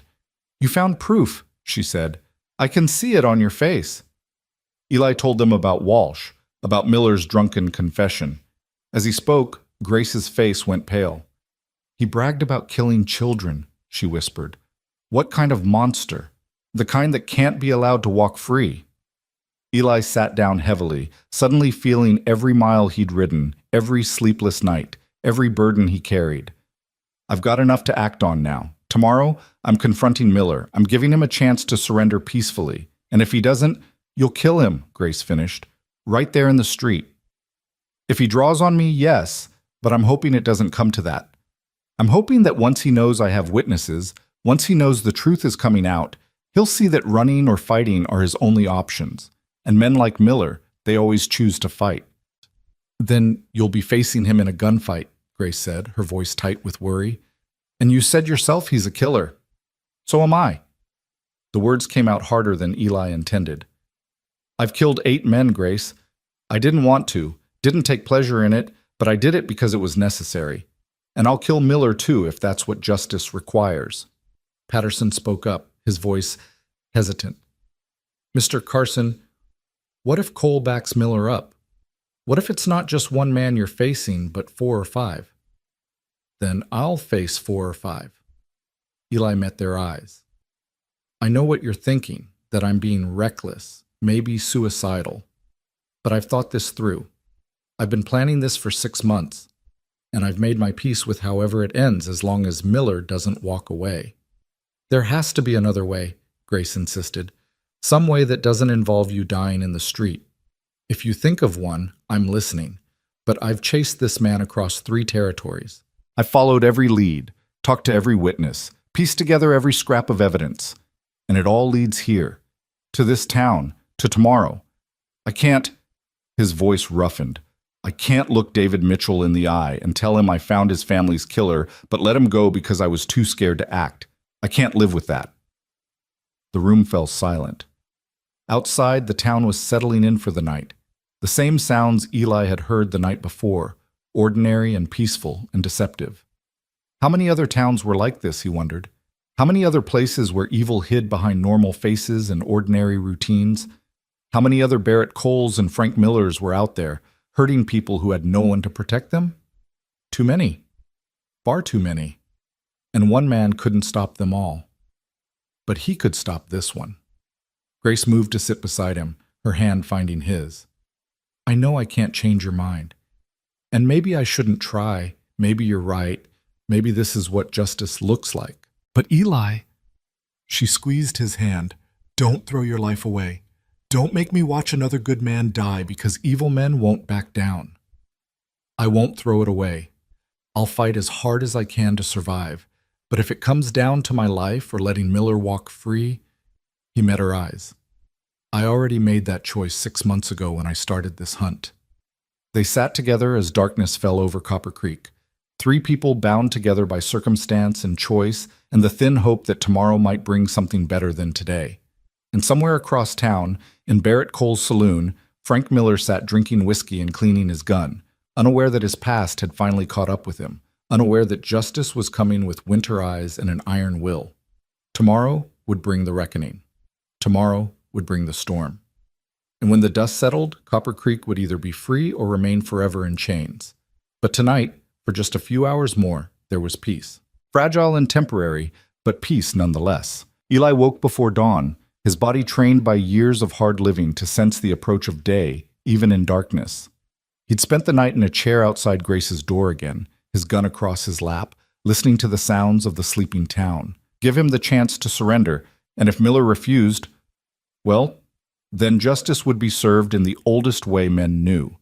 The thought should have made him nervous, should have sent adrenaline coursing through his veins, but Eli felt only a cold calm. He'd been moving toward this moment for 6 months, and now that it was here, there was almost a sense of relief. Grace emerged from her room as he was checking his gun, making sure each chamber was loaded, that the action moved smoothly. She looked like she hadn't slept much, her eyes shadowed and worried. "You're really going through with this," she said. It wasn't a question. "I am." "When?" "Soon. I want to talk to Dawson first, make sure he's ready to back whatever happens. Then I'll find Miller and give him his choice." Grace wrapped her arms around herself, though the morning wasn't cold. "What if Cole has men watching? What if they ambush you before you even get to Miller?" "Then I'll deal with that when it happens. But I don't think Cole will do that. Not yet. He's a businessman first, and he knows that having his men gun down someone in broad daylight would turn even the most frightened townspeople against him. No, he'll let this play out between me and Miller. If Miller wins, Cole wins. And if I win," Eli's jaw tightened, "then Cole loses his enforcer, and this town starts to see that he's not untouchable." Patterson appeared in the doorway, looking nervous.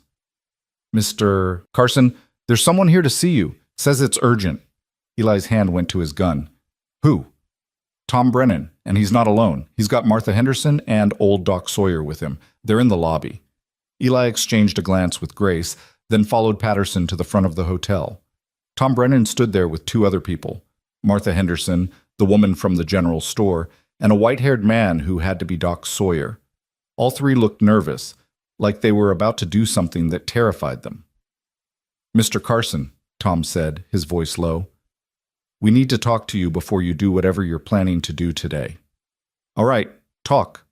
Martha Henderson stepped forward, her hands twisting in her apron. "We know what you're planning. The whole town knows. Word spreads fast in a place this small, and we want you to know that you're not alone. We're tired of living in fear. We're tired of watching good people get hurt while we hide behind our doors." "We want to help," Doc Sawyer added. His voice was stronger than his aged frame suggested. "I've been a doctor in this town for 30 years. I've patched up the people Miller has beaten. I've treated the injuries Cole's men have inflicted. I've kept silent because I was afraid, but I'm not keeping silent anymore." Eli looked at the 3 of them, seeing the fear still present in their eyes, but also something else, a determination that fear hadn't quite crushed. "What exactly are you offering?" "Testimony," Tom said. "Witnesses. If you can bring Miller to justice, if you can force a real trial, we'll testify to his crimes. All of us. And we'll find others who'll do the same. We'll show that this town isn't as controlled by Barrett Cole as he thinks. That's dangerous. Cole will retaliate." "Let him try," Martha said, and there was steel in her voice. "My husband died in Cole's mine 3 years ago. Accident," they said, but everyone knew the safety measures weren't being followed because Cole wanted to save money. I've been silent for 3 years, but I'm done. If you're brave enough to stand up to these men, then so am I." Eli felt something shift in his chest, a weight he'd been carrying alone starting to distribute across other shoulders. "I appreciate this more than you know, but I need you to understand what you're risking. If things go wrong today, if Miller kills me, Cole will come after anyone who supported me. You need to be ready for that." "We're ready," Doc Sawyer said firmly, "or as ready as we'll ever be. Sometimes you reach a point where living in fear is worse than the thing you're afraid of. This town reached that point a long time ago. We just needed someone to remind us." After they left, Eli found Grace watching him with an expression he couldn't quite read. "What?" he asked. "You're changing this town," she said softly. "Just by being here, by showing people what courage looks like, you're changing everything. Those 3 people, yesterday, they wouldn't have dared speak out. Today, they're ready to testify in court. That's not nothing, Eli. It won't mean anything if I don't survive today." "Then survive." Grace crossed the room and took both his hands in hers. "I know you think you're ready to die for this cause, ready to trade your life for Miller's. But that's not courage, Eli. That's grief. You're still mourning Emma, still punishing yourself for not being there to save her. But she wouldn't want this. She wouldn't want you throwing your life away." Eli pulled his hands free, gentle but firm. "This isn't about Emma. It's about Sarah Mitchell and her children. It's about making sure their deaths meant something." "It's about both," Grace insisted, "and I understand that I do. But promise me something. Promise me you'll fight to live today, not just to win. Promise me you won't take unnecessary risks." Eli looked at her for a long moment, seeing the concern in her eyes, the fear for him, and something else he wasn't quite ready to name. Finally, he nodded. "I promise. I'll do everything I can to walk away from this." He left the hotel as the sun was climbing higher, the morning heat already building. The town was waking up around him, shopkeepers opening their stores, workers heading to the mine, children playing in the dusty streets. Ordinary life continuing as it always had, as if today was just another day and not the day everything might change. The sheriff's office was at the far end of the main street, a small building with barred windows and a sign that hung crooked. Eli pushed through the door and found Sheriff Dawson sitting at his desk, a cup of coffee in one hand and a telegram in the other. The sheriff looked up, and there was something different in his face this morning, a kind of resolve that hadn't been there before. "I was hoping you'd come by," Dawson said. He held up the telegram. "Got a response from the U.S. Marshal's office in Santa Fe. Sent them everything I knew about Miller, asked if there were any outstanding warrants. And there are. Multiple warrants across 3 territories for murder, assault, theft. Federal warrants too, which means I have legal authority to arrest him regardless of what Barrett Cole says." Dawson set down the telegram and stood up. "I'm done being Cole's puppet, Carson. I'm ready to be the law again. You understand what that means? Cole will fight you on this. He'll try to intimidate you, maybe worse. I know, but I've got something now I didn't have before. I've got you. And I've got a town full of people who are starting to remember what it means to stand up for what's right." Dawson strapped on his gun belt, checking the weapon with practiced ease. "How do you want to do this?" Eli thought about it. "We find Miller, we show him the warrants, we give him the option to surrender peacefully. If he comes along quietly, we lock him up and wait for the federal marshals to arrive. If he doesn't, then we do what we have to do," Dawson finished. His voice was steady. "I'm with you, Carson. Whatever happens." They walked out together into the morning sun, 2 men preparing to confront evil in a town that had forgotten how to fight back. As they moved down the main street, people started to notice. Doors opened, heads turned, word spread in whispers that grew louder with each block, the stranger and the sheriff walking together, armed and purposeful. Something was about to happen. They found Miller at the saloon, as Eli had expected. Even this early, the man was drinking, sitting at a table with 2 of Cole's other hired guns. Miller looked up when Eli and Dawson entered, and something like anticipation crossed his face. "Well, well," Miller said, his voice that same soft, menacing tone. "The Crusader brought the lapdog. How touching." "Frank Miller," Dawson said, and his voice carried the weight of authority it should always have had. "I'm arresting you on federal warrants for murder in Texas, New Mexico, and Arizona territories. You're going to stand up, put your hands up, and come with me peacefully." Miller laughed, a sound like rocks grinding. "Federal warrants? That's what you've got? Some papers from lawmen who couldn't catch me when I was in their territories?" "Where were you 6 months ago, Miller?" Eli asked, his voice cold. Where were you when Sarah Mitchell and her 2 children were shot in their home outside Red River? For the first time, something flickered in Miller's dead eyes. Surprise, maybe, or calculation. I don't know what you're talking about. Yes, you do. You were there. You killed them over a land dispute with David Mitchell. Shot Sarah while she was holding her baby. Shot the baby while it was still in her arms. Then you shot the 3-year-old when he tried to run. Eli's voice never rose, but each word hit like a hammer. I've got witnesses who heard you brag about it. I've got testimony from people who saw you leave town right after. And I've got 6 months of tracking your trail across 3 territories, following the path of violence you left behind. The saloon had gone completely silent. The 2 men with Miller had backed away slightly, suddenly unwilling to be associated with a child killer. Even hardened criminals had lines they wouldn't cross, and murdering babies was one of them. Miller's face had gone pale, then red. Those are lies. All lies. That woman, she and her husband tried to cheat me. I defended myself. Against a woman and 2 babies? Dawson's voice was heavy with disgust. You're done, Miller. Stand up and come peacefully, or we'll take you by force. Miller's hand dropped toward his gun. You really think you can take me, either of you? I know I can, Eli said. I've taken 8 men in stand-up fights. You'll just be number 9. But you've got a choice here, Miller. You can surrender, face trial, maybe even convince a jury you're innocent. Or you can draw on us, and you'll be dead before you clear leather. Which is it going to be? The moment stretched out, taut as a wire. Miller's hand hovered over his gun, his face working through calculations. The saloon held its breath. Outside, the town waited. Then Miller lunged to his feet, his hand going for his gun. Eli was faster. He'd known Miller would draw. Men like Miller always drew, and he'd been ready. His Colt cleared leather in a smooth motion born of practice and survival, the hammer cocking as the barrel came up. Miller's gun was barely out of its holster when Eli fired. The shot echoed like thunder in the enclosed space. Miller staggered back, his hand going to his shoulder where Eli's bullet had struck him. His gun clattered to the floor. That was your warning shot, Eli said, his gun still leveled. The next one goes through your heart. Your choice. Miller dropped to his knees, his face twisted with pain and rage. You shot me. You actually shot me. You drew first. Everyone here saw it.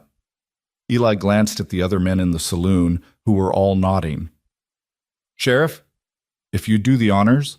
Dawson moved forward and cuffed Miller's hands behind his back, the chain clicking with a finality that seemed to echo through the room. Frank Miller, you're under arrest for murder. You have the right to remain silent, but anything you say can and will be used against you in a court of law. As Dawson was finishing the arrest, the saloon doors burst open and Barrett Cole strode in, his face purple with rage. What the hell is going on here?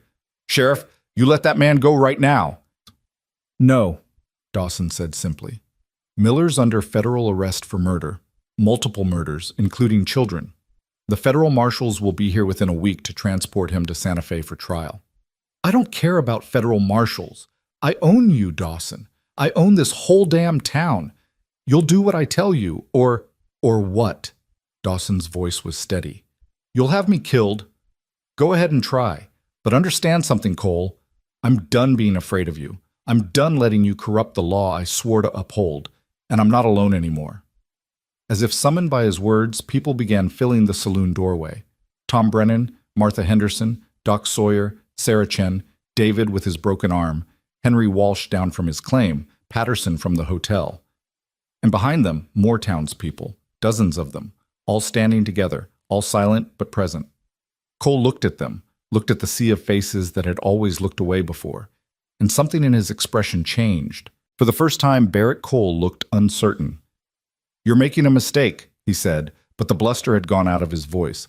All of you, this town needs me. The mine needs me. Without me, Copper Creek is nothing. Maybe, Tom Brennan said, stepping forward.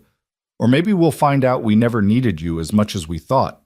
Maybe we'll discover that we can run this town just fine without a would-be emperor telling us what to do. You old fool, you'll... Careful, Eli said, his gun still in his hand, though pointed at the floor. You're not in a position to threaten anyone right now. Your enforcer is under arrest for child murder. Your hold on this town is broken, and if you're smart, you'll walk away while you still can. Cole's face went through several expressions: rage, calculation, fear.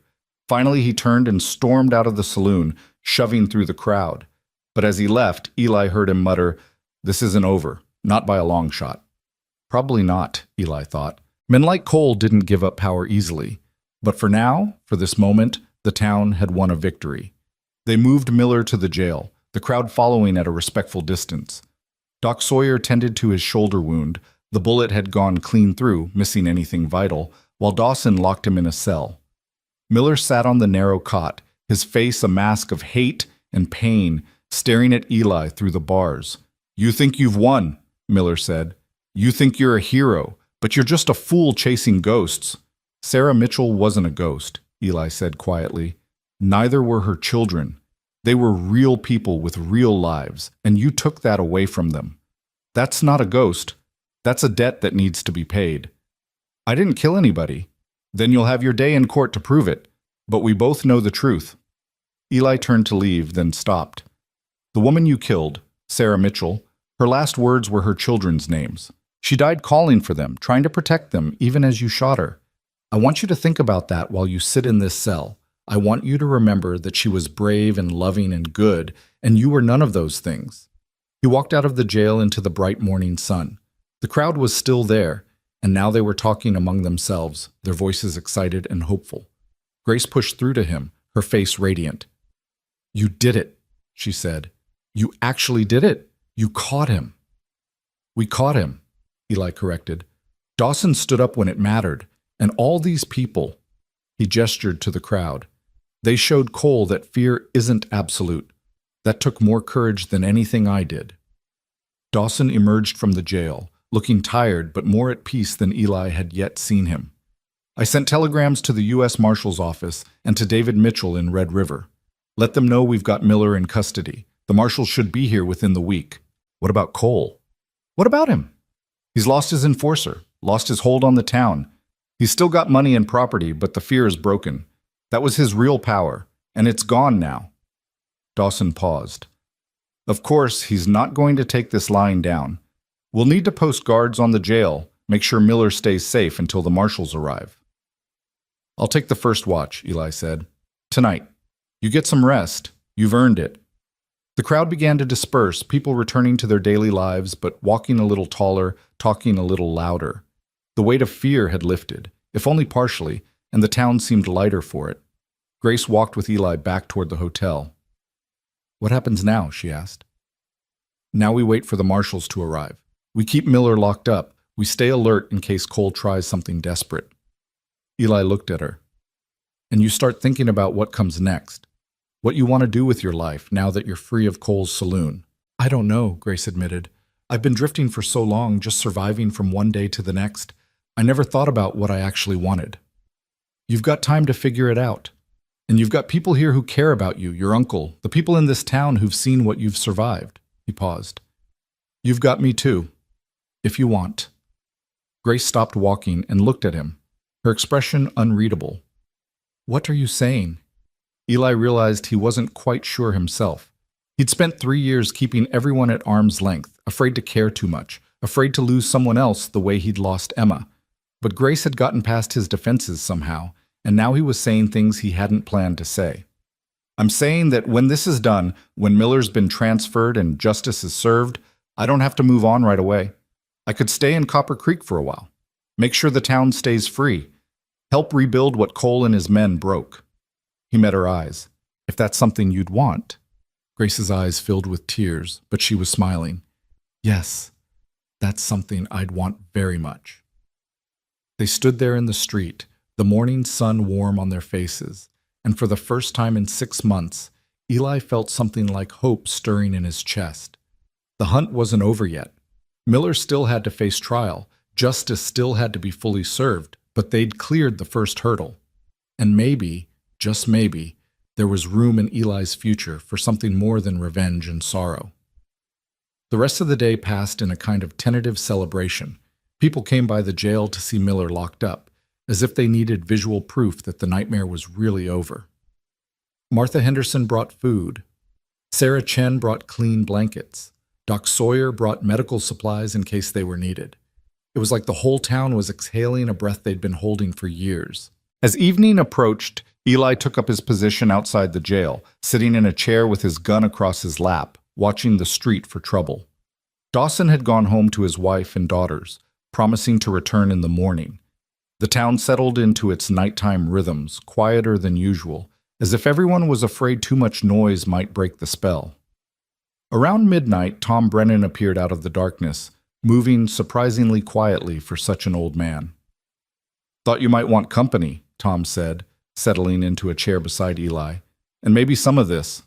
He produced a flask. "I don't drink when I'm on watch." "Suit yourself. More for me." Tom took a sip, then said, "I wanted to thank you for what you did for Grace, for what you're doing for all of us. This town, we'd forgotten what it felt like to have hope. You gave that back to us. I just did what needed doing." "Maybe so. But sometimes that's all it takes. One person doing what needs doing. Makes the rest of us remember we can do it too." Tom was quiet for a moment. "What'll you do after the marshals take Miller? Move on to the next town? The next hunt?" "I don't know yet," Eli admitted. "Part of me wants to keep hunting, keep tracking down killers and bringing them to justice. That's all I've known for 3 years. But another part of me—" He stopped, struggling with words. "Another part wonders if maybe it's time to stop running from my grief and start building something new. Grace is a good woman, smart, strong, brave. Any man would be lucky to have her. I know. But I'm not sure I'm ready for that. Not sure I deserve it." Tom chuckled softly. "Son, if we only got what we deserved, we'd all be in a heap of trouble. Grace doesn't care about what you deserve. She cares about who you are. And from where I'm sitting, you're the kind of man any uncle would be proud to see courting his niece." They sat in companionable silence after that, 2 men keeping watch over a prisoner who represented both justice and the possibility of change. The night deepened. Stars wheeled overhead.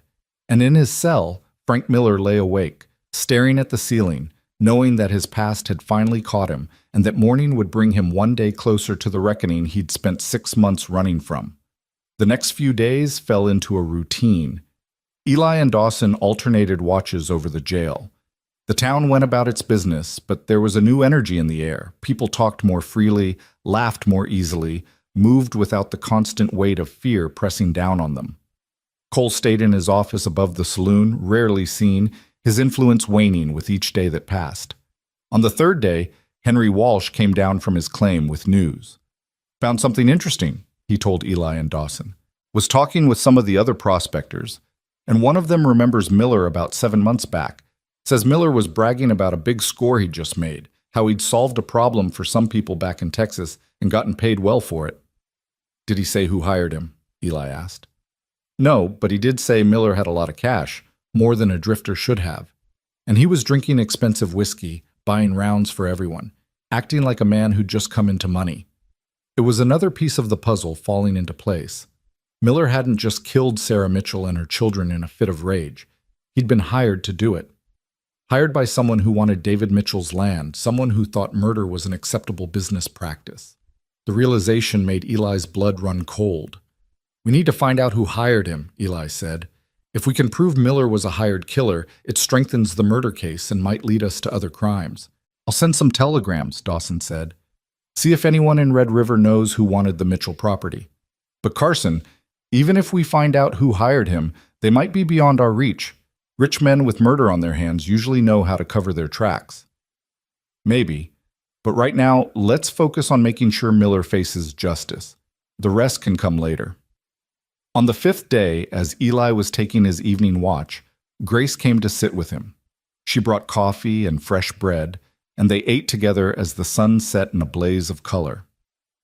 "Uncle Tom says the town council's talking about offering you the sheriff's position," Grace said. "After Dawson retires, I mean. He says Dawson's planning to step down once the marshals take Miller, says he's too old for the job and that you'd be better suited." Eli was quiet, turning the idea over in his mind. Sheriff of Copper Creek. A permanent position, a place to belong, a reason to stop drifting. It was tempting in ways he hadn't expected. "What do you think?" he asked Grace. "Should I stay?" "That's not my decision to make." "I'm asking your opinion." Grace looked at him in the fading light. her bruises finally starting to fade, her eyes clear and steady. I think you've been running from your pain for 3 years. I think you've been punishing yourself for something that wasn't your fault. And I think maybe Copper Creek could be the place where you finally stop running and start healing. And what about you? What do you want? I want...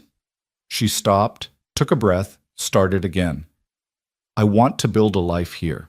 Uncle Tom said the town needs a school teacher, and I've got enough education to teach the children. I want to stay in Copper Creek and be part of something good, something that's growing instead of dying. And I want... She met his eyes. I want to see where this goes, between us. Eli reached out and took her hand, marveling at how natural it felt, how right.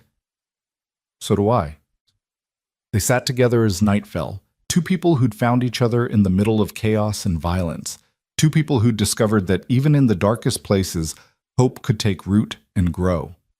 On the 7th day, just after dawn, 2 U.S. Marshals rode into Copper Creek. They were hard-looking men, seasoned lawmen with the kind of eyes that missed nothing. Eli and Dawson met them at the jail, showed them the evidence, explained the case against Miller. We'll take him to Santa Fe for trial, the lead marshal said. His name was James Garrett, and he had the weathered look of someone who'd spent most of his life in the saddle. David Mitchell has been notified. He'll be there to testify. With your statements and the other witnesses you've gathered, we should have a strong case. They brought Miller out in chains. The killer looked diminished somehow, smaller than he had seemed when he was free and dangerous. His shoulder had healed poorly, and he moved stiffly, his face twisted with pain and hate. As they loaded Miller onto a horse, he looked at Eli one last time. "This isn't justice," he spat. "This is revenge." "No," Eli said quietly. "Revenge would be me putting a bullet in you the way you put bullets in Sarah Mitchell's babies. Justice is you facing a jury, having your guilt proclaimed publicly, and hanging for your crimes. There's a difference." They watched the marshals ride out with their prisoner, the whole town gathering to see Miller leave. As the riders disappeared into the distance, a cheer went up, spontaneous and joyful, the sound of people celebrating their freedom. Dawson turned to Eli, a smile on his weathered face. "It's done. He'll hang for what he did, and Copper Creek is free of him. That's a good day's work." "It is," Eli agreed. But even as he spoke, he felt a strange emptiness. For 6 months, hunting Miller had given his life purpose and direction. Now that the hunt was over, he wasn't quite sure who he was supposed to be. Grace seemed to sense his thoughts. She took his arm and said, "Come on, Uncle Tom's organized a celebration at the hotel. The whole town's invited. You should be there. You're the guest of honor, after all." The celebration was modest by city standards, but felt like a festival to the people of Copper Creek. There was food and music, laughter and dancing. People came up to Eli all evening, shaking his hand, thanking him, asking him to stay. And slowly, as the night wore on, Eli felt the emptiness inside him begin to fill with something he'd almost forgotten, a sense of belonging, of community, of home. He danced with Grace as a fiddler played, her hand warm in his, her smile brighter than any lamp. And as they moved together to the music, Eli realized that maybe this was what justice really looked like. Not just punishment for the guilty, but healing for the survivors. Not just endings, but new beginnings. Later that night, as the celebration was winding down, Dawson pulled Eli aside. "I meant what I said about retiring. This town needs a real lawman, someone the people trust, someone who'll stand up to men like Barrett Cole. That's you, Carson. I'm formally offering you the position of sheriff of Copper Creek." Eli looked around the room, at Grace talking with her uncle, at Martha Henderson laughing with Doc Sawyer, at all these people who'd found their courage again. Then he looked at Dawson and nodded. "I accept. On one condition." "What's that?" "We do this right. No more corruption, no more looking the other way. We enforce the law fairly and equally, no matter who's involved. Can you live with that?" Dawson smiled. "Son, that's exactly why I want you to take this job. The badge will be yours tomorrow morning." As Eli walked Grace home through the quiet streets, she said, "You're really staying then, taking the job." "I'm really staying, if that's all right with you." "It's more than all right." She stopped and turned to face him. "Eli Carson, I know it's fast. I know we barely know each other. but I need to say this. You saved my life. More than that, you reminded me that I was worth saving, and I think—" She took a breath. "I think I'm falling in love with you." Eli felt his throat tighten with emotion. For 3 years, he'd thought his heart was dead, buried with Emma in that grave back in Texas. But standing here in the Arizona night, looking at Grace's hopeful face, he felt it stirring back to life. "I think I'm falling in love with you too," he said, "and that terrifies me more than any gunfight ever could." "Why?" "Because the last time I loved someone, I lost her. And I don't know if I could survive losing someone else." Grace reached up and touched his face gently. "You can't live your life afraid of loss. Emma wouldn't want that for you. She'd want you to be happy, to find love again, to build a life worth living. You know that's true." He did know it. Emma had been generous and loving, and she would have wanted him to move forward, not to spend the rest of his life trapped in grief and guilt. The realization brought tears to his eyes. "You're right," he whispered. "She would want me to be happy." "Then be happy," Grace said simply. "Starting now." And there, in the warm Arizona night, with the stars wheeling overhead and the sound of celebration still echoing from the hotel, Eli Carson finally began to let go of the past and reach for the future. The morning after the celebration, Eli stood in the sheriff's office with his hand on the Bible while Tom Brennan, acting as mayor, administered the oath. Grace watched from the doorway, her eyes bright with pride. Dawson stood beside them, the old star already unpinned from his chest, ready to pass it on to the man who would restore honor to it. "Do you, Eli Carson, solemnly swear to uphold the laws of this territory and the Constitution of the United States, to serve and protect the citizens of Copper Creek without fear or favor, so help you God?" Eli thought about all the oaths he'd taken in his life, the one when he'd become a marshal, the one when he'd married Emma, the silent oath he'd made over her grave. Each had changed him, shaped him into the man standing here now. This oath felt different somehow, more personal. This wasn't just about duty or revenge or grief. This was about building something instead of tearing things down. "I do," he said, his voice clear and strong. Dawson pinned the star to Eli's chest, his weathered hands steady.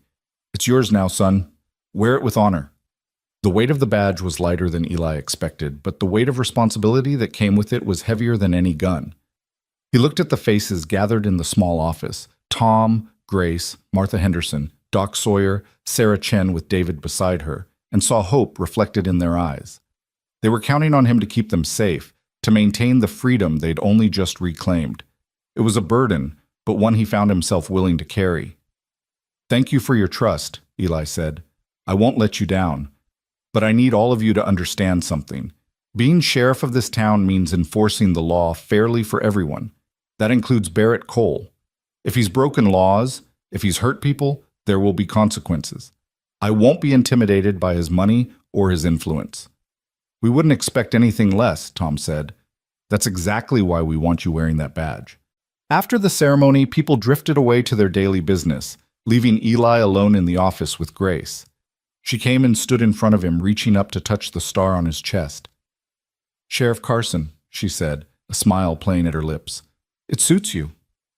"I hope so. I've spent 3 years running from responsibility, from connection, from everything that might tie me down. Now here I am, about as tied down as a man can get." "Having second thoughts?" "No." He covered her hand with his. "No second thoughts, just hoping I'm up to the challenge. You faced down Frank Miller. You stood up to Barrett Cole. You tracked a killer across 3 territories and brought him to justice. I think you can handle being sheriff of a mining town." Eli laughed, some of the tension leaving his shoulders. "When you put it that way, it does sound manageable." They were interrupted by a knock on the door. A young man Eli recognized as Billy Watts, the teenager who'd backed down when Grace was being dragged through the street, stood there nervously. "Sheriff Carson, I was wondering if I could talk to you for a minute." "Come in, Billy. What can I do for you?" Billy twisted his hat in his hands, his face working with shame. "I wanted to apologize for not helping Miss Brennan that day when Miller and Cole were hurting her. I should have done something, should have stood up, but I was scared and—" "Billy," Eli's voice was gentle but firm. Fear is natural. You're 17 years old and you were facing down a man like Barrett Cole and his hired guns. No one expected you to be a hero. But you did it. You weren't afraid. I was terrified, Eli admitted. But I'd learned something over the years. Being brave doesn't mean not being scared. It means being scared and doing the right thing anyway. You'll have another chance to be brave, Billy. When that moment comes, I trust you'll make the right choice.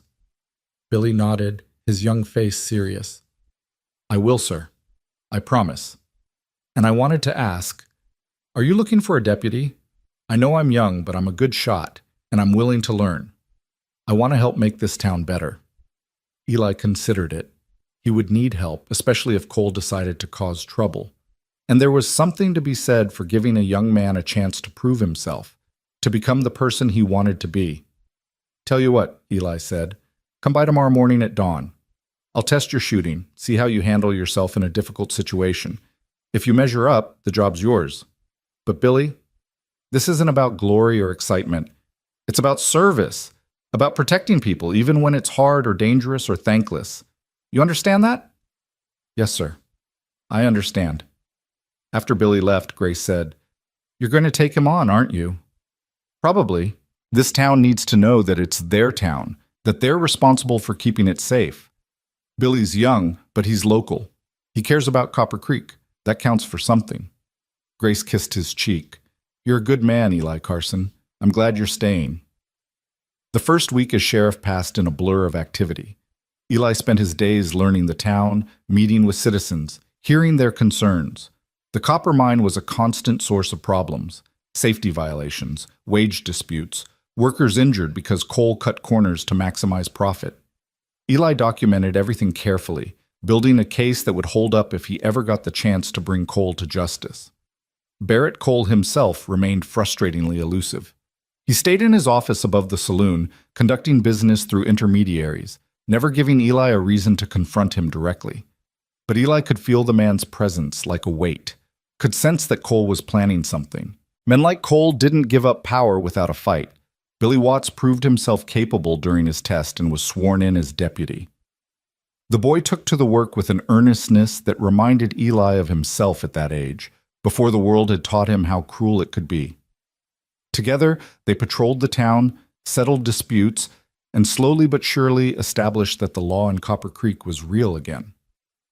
On the 8th day, Eli received a telegram from Marshal Garrett in Santa Fe. The message was brief but satisfying. Miller had confessed.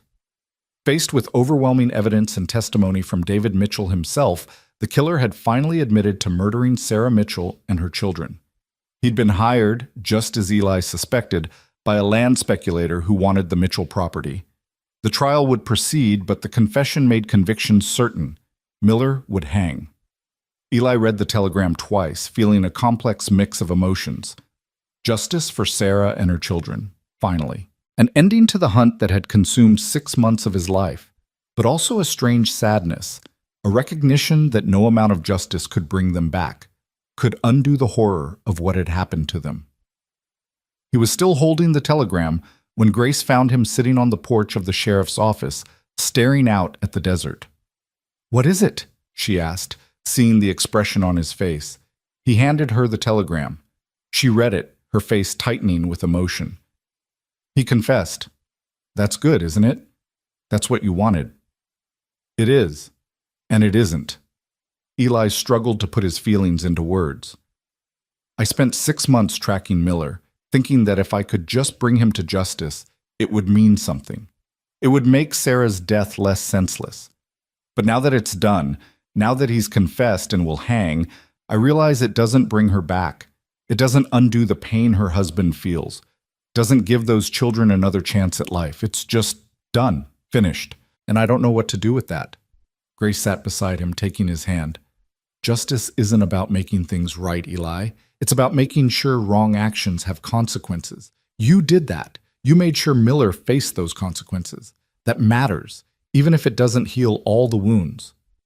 "I know. It's just, I've been chasing this for so long, it became my whole identity. Eli Carson, the man hunting a killer. Now that the hunt's over, I have to figure out who I am without it." You're the sheriff of Copper Creek. You're the man who gave this town its courage back. She hesitated, then continued. You're the man I'm falling more in love with every day. Eli turned to look at her, really look at her, seeing past the bruises that had faded to nothing, past the fear that had defined her when they first met. Grace Brennan was strong and brave and beautiful, and somehow, against all odds, she saw something worth loving in a broken man who'd spent 3 years running from his pain. I don't deserve you, he said quietly. Stop saying that. Stop deciding what you do or don't deserve. Just accept that I love you and that you have a chance to build something good here. Can you do that? Could he? Could he let go of the guilt and grief that had been his constant companions? Could he accept that maybe, just maybe, he was allowed to be happy again? I can try, he said finally. That's all I can promise. That I'll try. That's enough. Grace leaned her head on his shoulder. That's more than enough. The peace of that moment was shattered by Billy Watts running up the street, his face flushed with urgency. Sheriff, there's trouble at the mine. One of the tunnels collapsed. Men are trapped inside. Eli was on his feet instantly, his hand automatically checking his gun. How many men? They don't know. Maybe 6 or 7. Could be more. Get Doc Sawyer. Tell him to bring his medical kit and meet me at the mine. Then round up every able-bodied man you can find with a shovel. We're going to need all the help we can get. Billy took off running. Eli turned to Grace. Stay here. If this is bad, if men are dying in that mine, things could get ugly fast. Be careful, she said, fear evident in her voice. Always am. The mine was a scene of controlled chaos when Eli arrived. Workers were gathered at the entrance to one of the tunnels, shouting and gesturing. The air was thick with dust, making it hard to breathe. Eli pushed through the crowd and found the mine foreman, a grizzled man named Jack Peterson. What happened? Eli demanded. Support beam gave way in Tunnel 3. Whole section came down. We've got at least 8 men trapped in there, maybe more. We've been trying to dig through, but the rubble's unstable. Every time we pull a rock out, more comes down. Where's Cole? This is his mine. Where is he? Peterson's face twisted with anger. In town, I suppose, safe in his office while his men die in his mine because he was too cheap to replace those support beams like I told him we needed to. Eli felt cold rage building in his chest. This wasn't an accident. This was negligence, maybe even murder. Cole had cut corners, ignored safety warnings, and now men were paying the price. We need to stabilize the tunnel before we can dig them out, Eli said, forcing himself to focus on the immediate problem. Do we have more support beams? Some. But it'll take time to shore it up properly. Then we'll have to work fast. Those men don't have much air. Eli raised his voice, addressing the gathered workers. I need volunteers to go in with me. It's dangerous, and I won't order anyone to risk their lives. But those men in there, they're counting on us. Every hand went up. In that moment, Eli saw what Copper Creek really was. Not the corrupt, frightened place it had been when he arrived, but a community of good people who looked out for each other. It gave him hope, even in the midst of crisis. They worked through the afternoon and into the evening, taking turns digging through the rubble, passing rocks back in a human chain, shoring up the unstable sections with whatever timber they could find. Doc Sawyer set up a makeshift field hospital outside the tunnel entrance, ready to treat the injured when they were brought out. It was slow, brutal work. Twice more, sections of the tunnel threatened to collapse, sending workers scrambling back to safety. But they kept at it, driven by the knowledge that men were trapped in the darkness, their air running out with every passing minute. Eli was deep in the tunnel, working beside Peterson and 3 other men, when they finally broke through to the trapped section. The air that rushed out was stale and thin, and for a horrible moment, Eli thought they were too late. Then he heard it, a weak cough, a groan of pain. They were alive. Get lights in here, Eli shouted, and get those support beams up before this whole section comes down. They worked with desperate speed, shoring up the tunnel even as they pulled men out one by one. Some were conscious, others barely breathing. All were covered in dust and blood, their faces masks of pain and fear. Doc Sawyer and his volunteers took each man as he emerged, triaging injuries, providing what treatment they could. The last man out was barely more than a boy, maybe 19 years old. He was unconscious, his leg twisted at an unnatural angle. Eli carried him personally, moving as fast as he dared through the unstable tunnel. Just as he reached the entrance, there was a deep rumbling behind him. The tunnel was collapsing. "Run!" someone shouted. Eli ran, the boy's weight heavy in his arms, the sound of falling rock growing louder behind him. He burst out of the tunnel entrance just as the section they'd been working in caved in completely, sending a cloud of dust billowing out after him. For a moment, everyone just stood there, stunned by how close they'd come to disaster.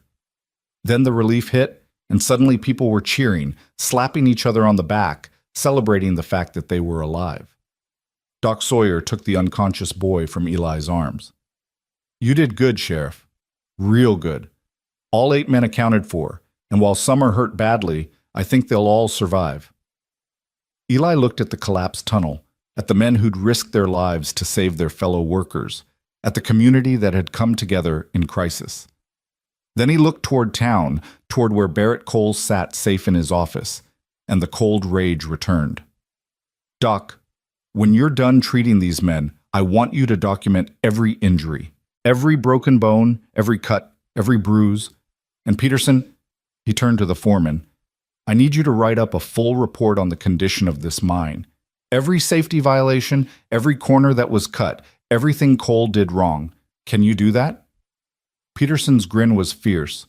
"With pleasure, Sheriff. I've been keeping records for months, waiting for someone with the guts to do something about it." "Good, because Barrett Cole is going to answer for this. I'm done letting him hide behind his money and his lawyers." Billy Watts appeared at Eli's elbow, his young face smudged with dirt. "What do you need me to do, Sheriff?" "Go into town. Find Judge Morrison. He's honest, one of the few Cole doesn't own. Tell him I need warrants. Negligent endangerment for starters, maybe manslaughter depending on whether any of these men die from their injuries.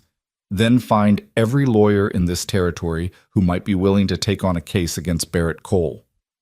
Billy's eyes widened. "You're really going after him? With the law?" "That's what the law is for, Billy, to hold powerful men accountable for their actions." Eli's voice was hard. "Miller murdered people with his hands and a gun. Cole murders people with his greed and negligence. Both deserve to face justice." As the night wore on, as the injured were treated and the community came together to support the mine workers and their families, Eli felt a shift happening. This wasn't just about Cole anymore. This was about showing Copper Creek that the law could work, that powerful men could be held accountable, that justice wasn't just for the rich and connected. He found Grace waiting for him outside the mine, her face tight with worry. When she saw him, covered in dust and grime but alive, she ran to him and threw her arms around him. "I heard about the tunnel collapse. I thought, when it came down—" "I'm all right. We got them all out."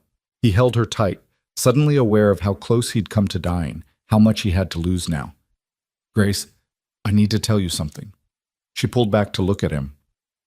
"What?" "When I was in that tunnel, when I thought it might come down on top of me, all I could think about was you. About the life we could have together. About all the things I want to say to you but haven't found the courage to say yet." He took her face in his hands. "I love you, Grace Brennan. I know it's fast. I know we haven't known each other long, but I love you. And if you'll have me, I want to build a life with you here in Copper Creek." Tears streamed down Grace's face, but she was smiling. "Yes. God, yes. I love you too, Eli. I think I've loved you since the moment you stepped between me and Barrett Cole, since the moment you showed me that someone cared enough to fight for me." They kissed there in the dusty darkness, surrounded by the sounds of people working together, of community healing itself. And for the first time since Emma's death, Eli felt truly alive, truly present in his own life instead of just going through the motions.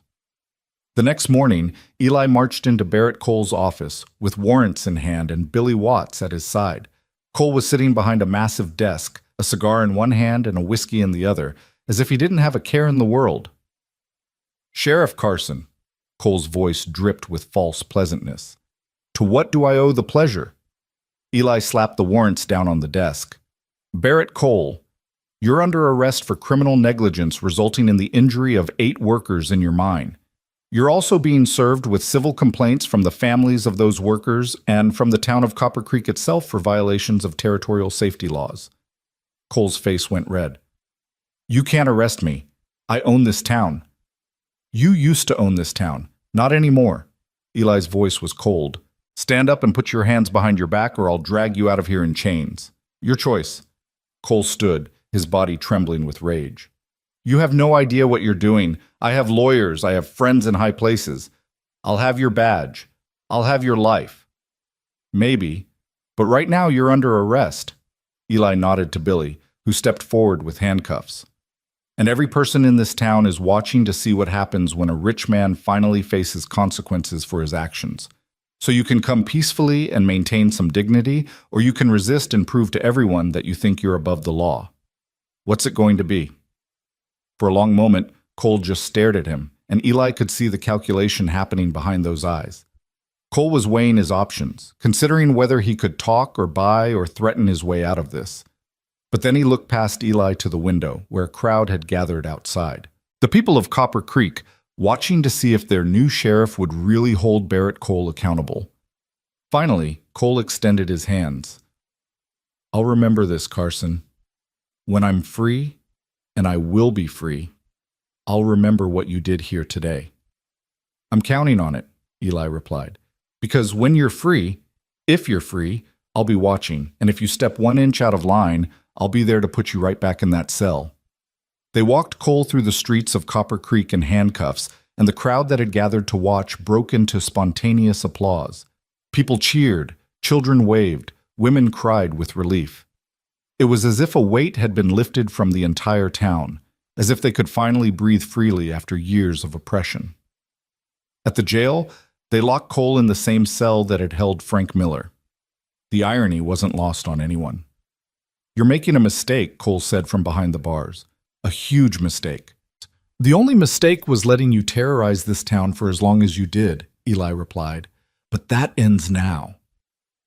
The trial, when it finally happened 2 weeks later, was the biggest event Copper Creek had seen in years. Lawyers came from Santa Fe, witnesses testified, and the people of the town packed the makeshift courtroom to watch justice unfold. Peterson's documentation of safety violations was damning. Doc Sawyer's medical testimony about the injuries was brutal, and one by one, workers who'd been too afraid to speak up before found their voices and told their stories. In the end, the jury found Cole guilty of criminal negligence. The judge sentenced him to 5 years in territorial prison and ordered him to pay restitution to every worker he'd injured, every family he'd harmed. His property was seized to pay the judgments, including the mine itself, which was placed under the control of a workers' cooperative. As they led Cole away to begin his sentence, he looked at Eli one last time. This isn't over, Carson. For you it is, Eli replied. Your reign of terror is done. Copper Creek is free. And it was true. In the weeks that followed, the town transformed. The mine, under new management, implemented proper safety measures. Wages improved. The fear that had paralyzed the community for so long evaporated like morning mist. People walked taller, spoke louder, lived fuller lives. Grace started teaching at the newly established school, and Eli would sometimes watch her through the window, surrounded by children, her face radiant with purpose. She'd found her place, her calling, and seeing her happy made his own happiness complete. One evening, as they were walking home from dinner at Tom Brennan's house, Grace said, I've been thinking about something. What's that? About us. About our future. She stopped walking and turned to face him. I know we've only known each other for a few months, but Eli, I can't imagine my life without you now. You've become essential to me in ways I didn't think were possible. Eli felt his heart start to pound. He'd been thinking the same thing, had been carrying something in his pocket for the past week, waiting for the right moment. Maybe this was it. Grace, He stopped, took a breath, started again. When Emma died, I thought my life was over. I thought I'd never feel anything but grief and guilt again. But you showed me that it's possible to heal, to move forward, to build something new from the ashes of what was lost. He reached into his pocket and pulled out a ring, simple gold with a small diamond, nothing fancy but honest and real. He dropped to one knee right there in the dusty street, and Grace's hands flew to her mouth.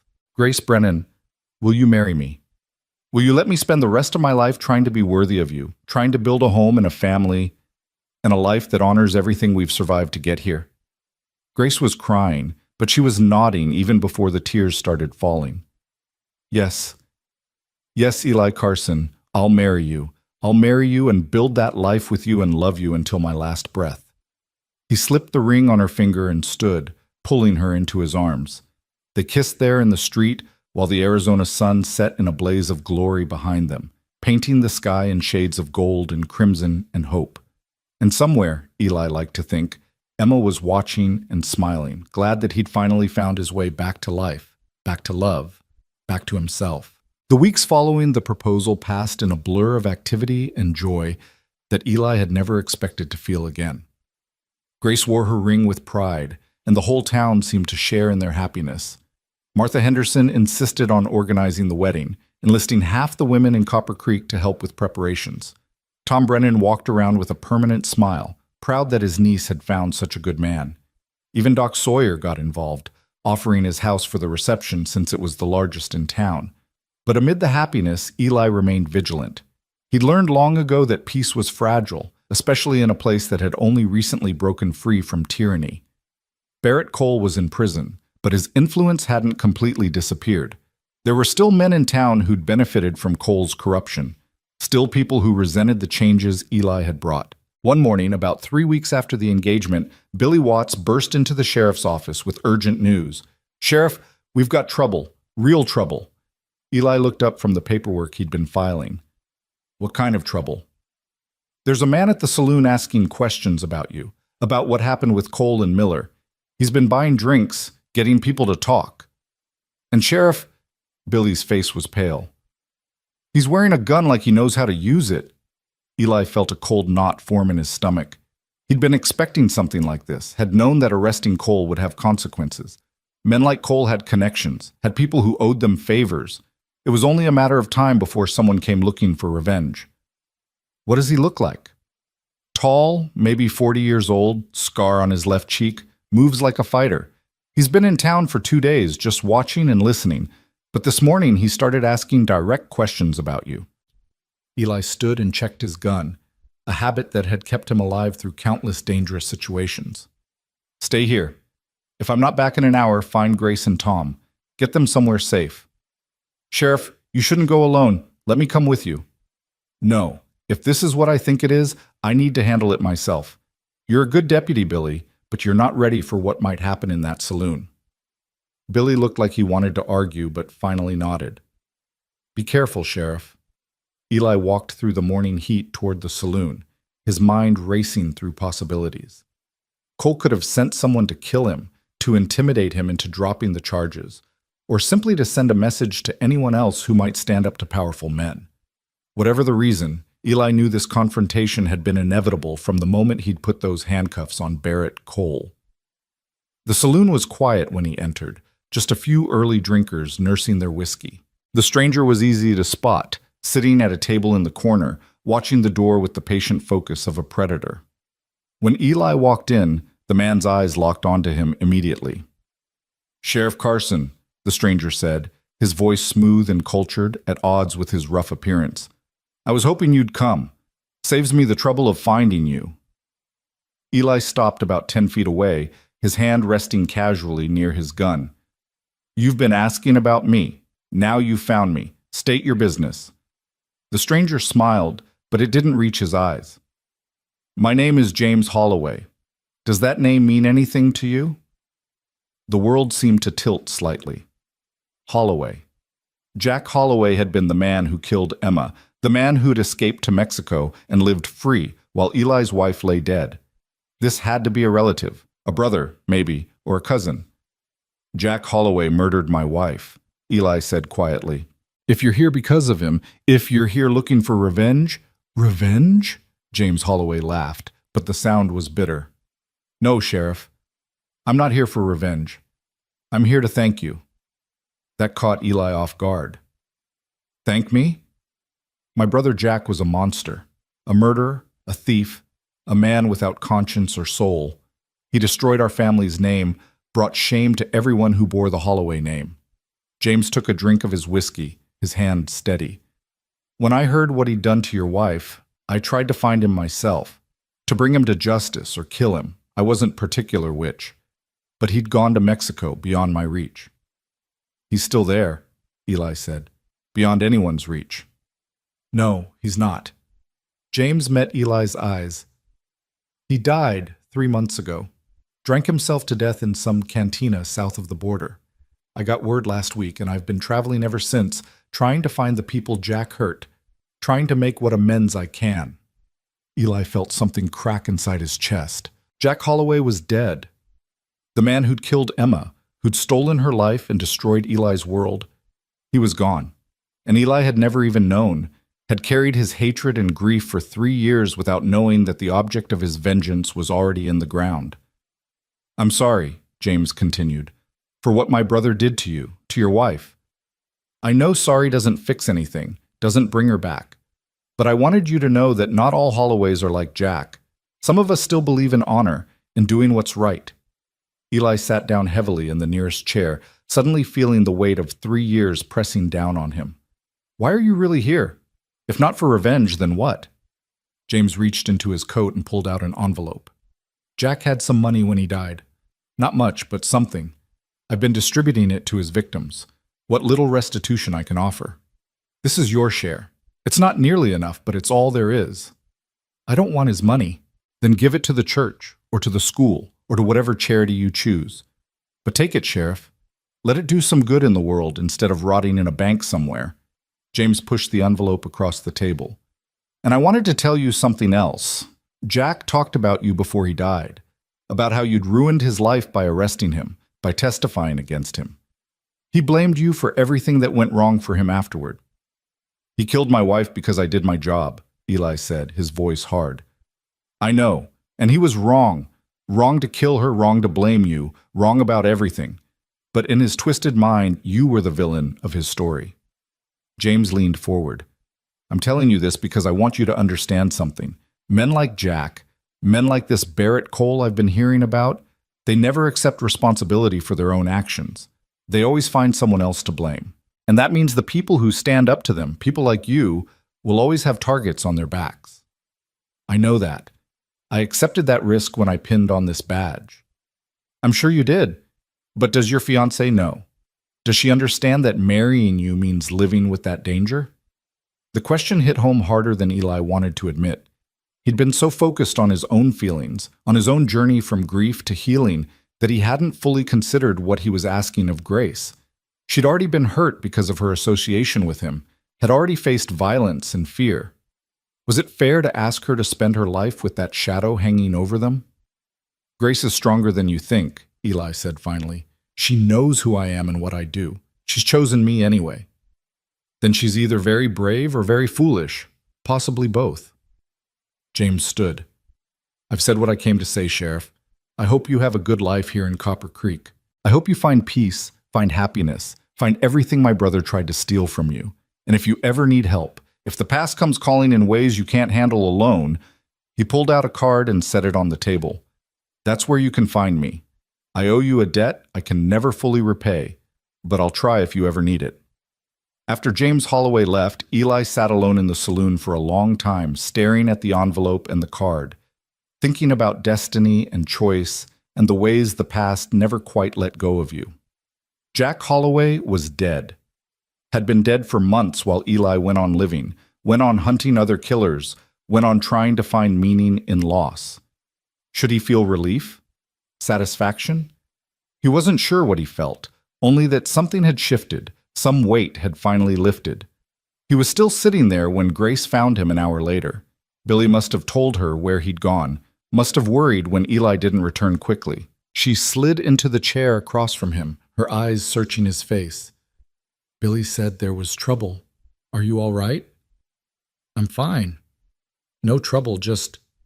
He pushed the envelope toward her. Jack Holloway is dead. The man who killed Emma. He died 3 months ago, and I never knew. Grace picked up the envelope, understanding dawning on her face. His brother came to tell you? And to apologize. And to give me this blood money that I don't want but probably shouldn't refuse. Eli met her eyes. Grace, I need to ask you something. Really ask you, not just assume you understand. Are you sure you want to marry me? To tie your life to mine, knowing that there will always be men looking for revenge, always be danger. Grace was quiet for a moment, her fingers tracing the edge of the envelope. When she spoke, her voice was steady and sure. When you saved me that day in the street, when you stepped between me and Barrett Cole, I thought you were either incredibly brave or incredibly stupid. I still haven't decided which. But what I do know is this. You're a good man, Eli Carson. You stand up for what's right, even when it's hard, even when it's dangerous. That's rare. That's precious. And yes, it comes with risks.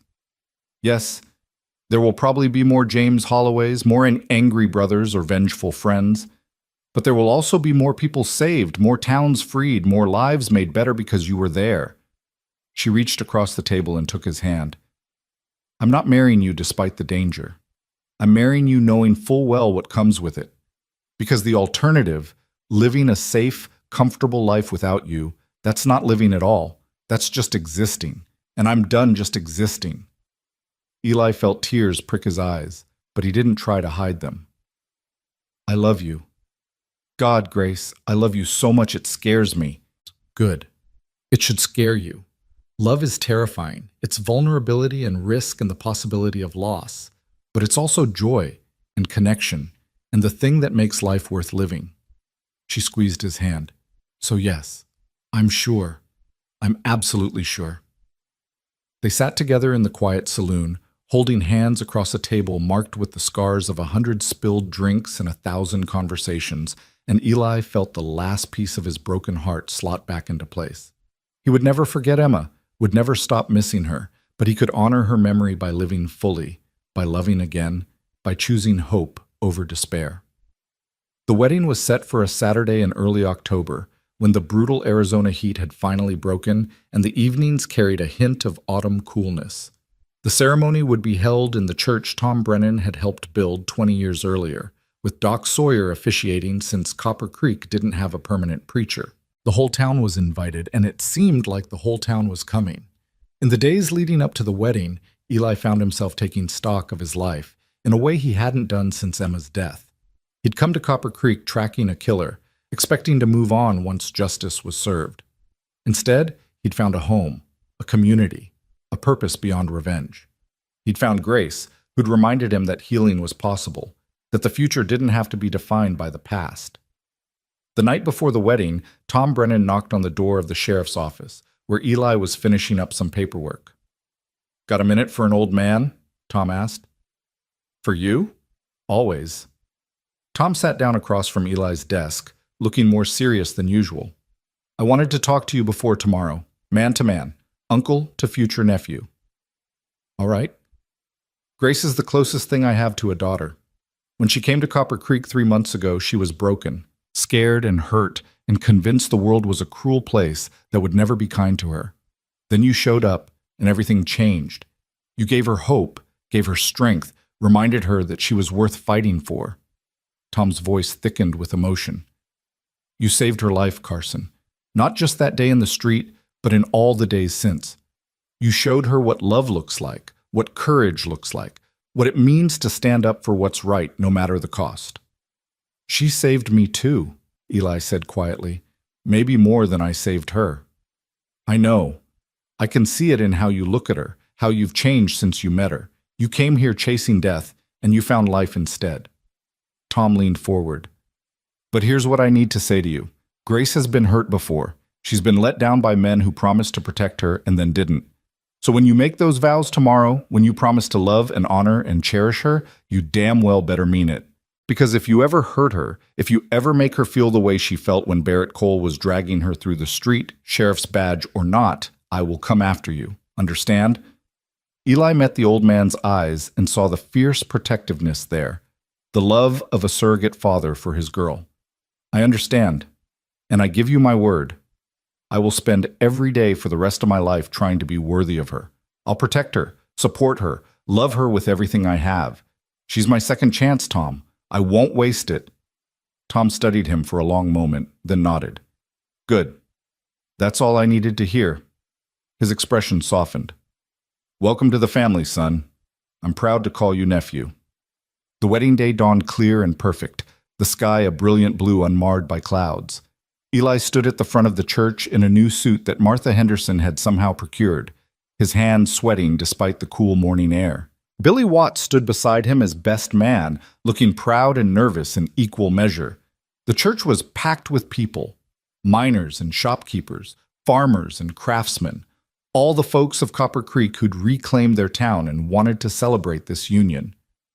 Then the doors opened and Grace appeared on Tom Brennan's arm.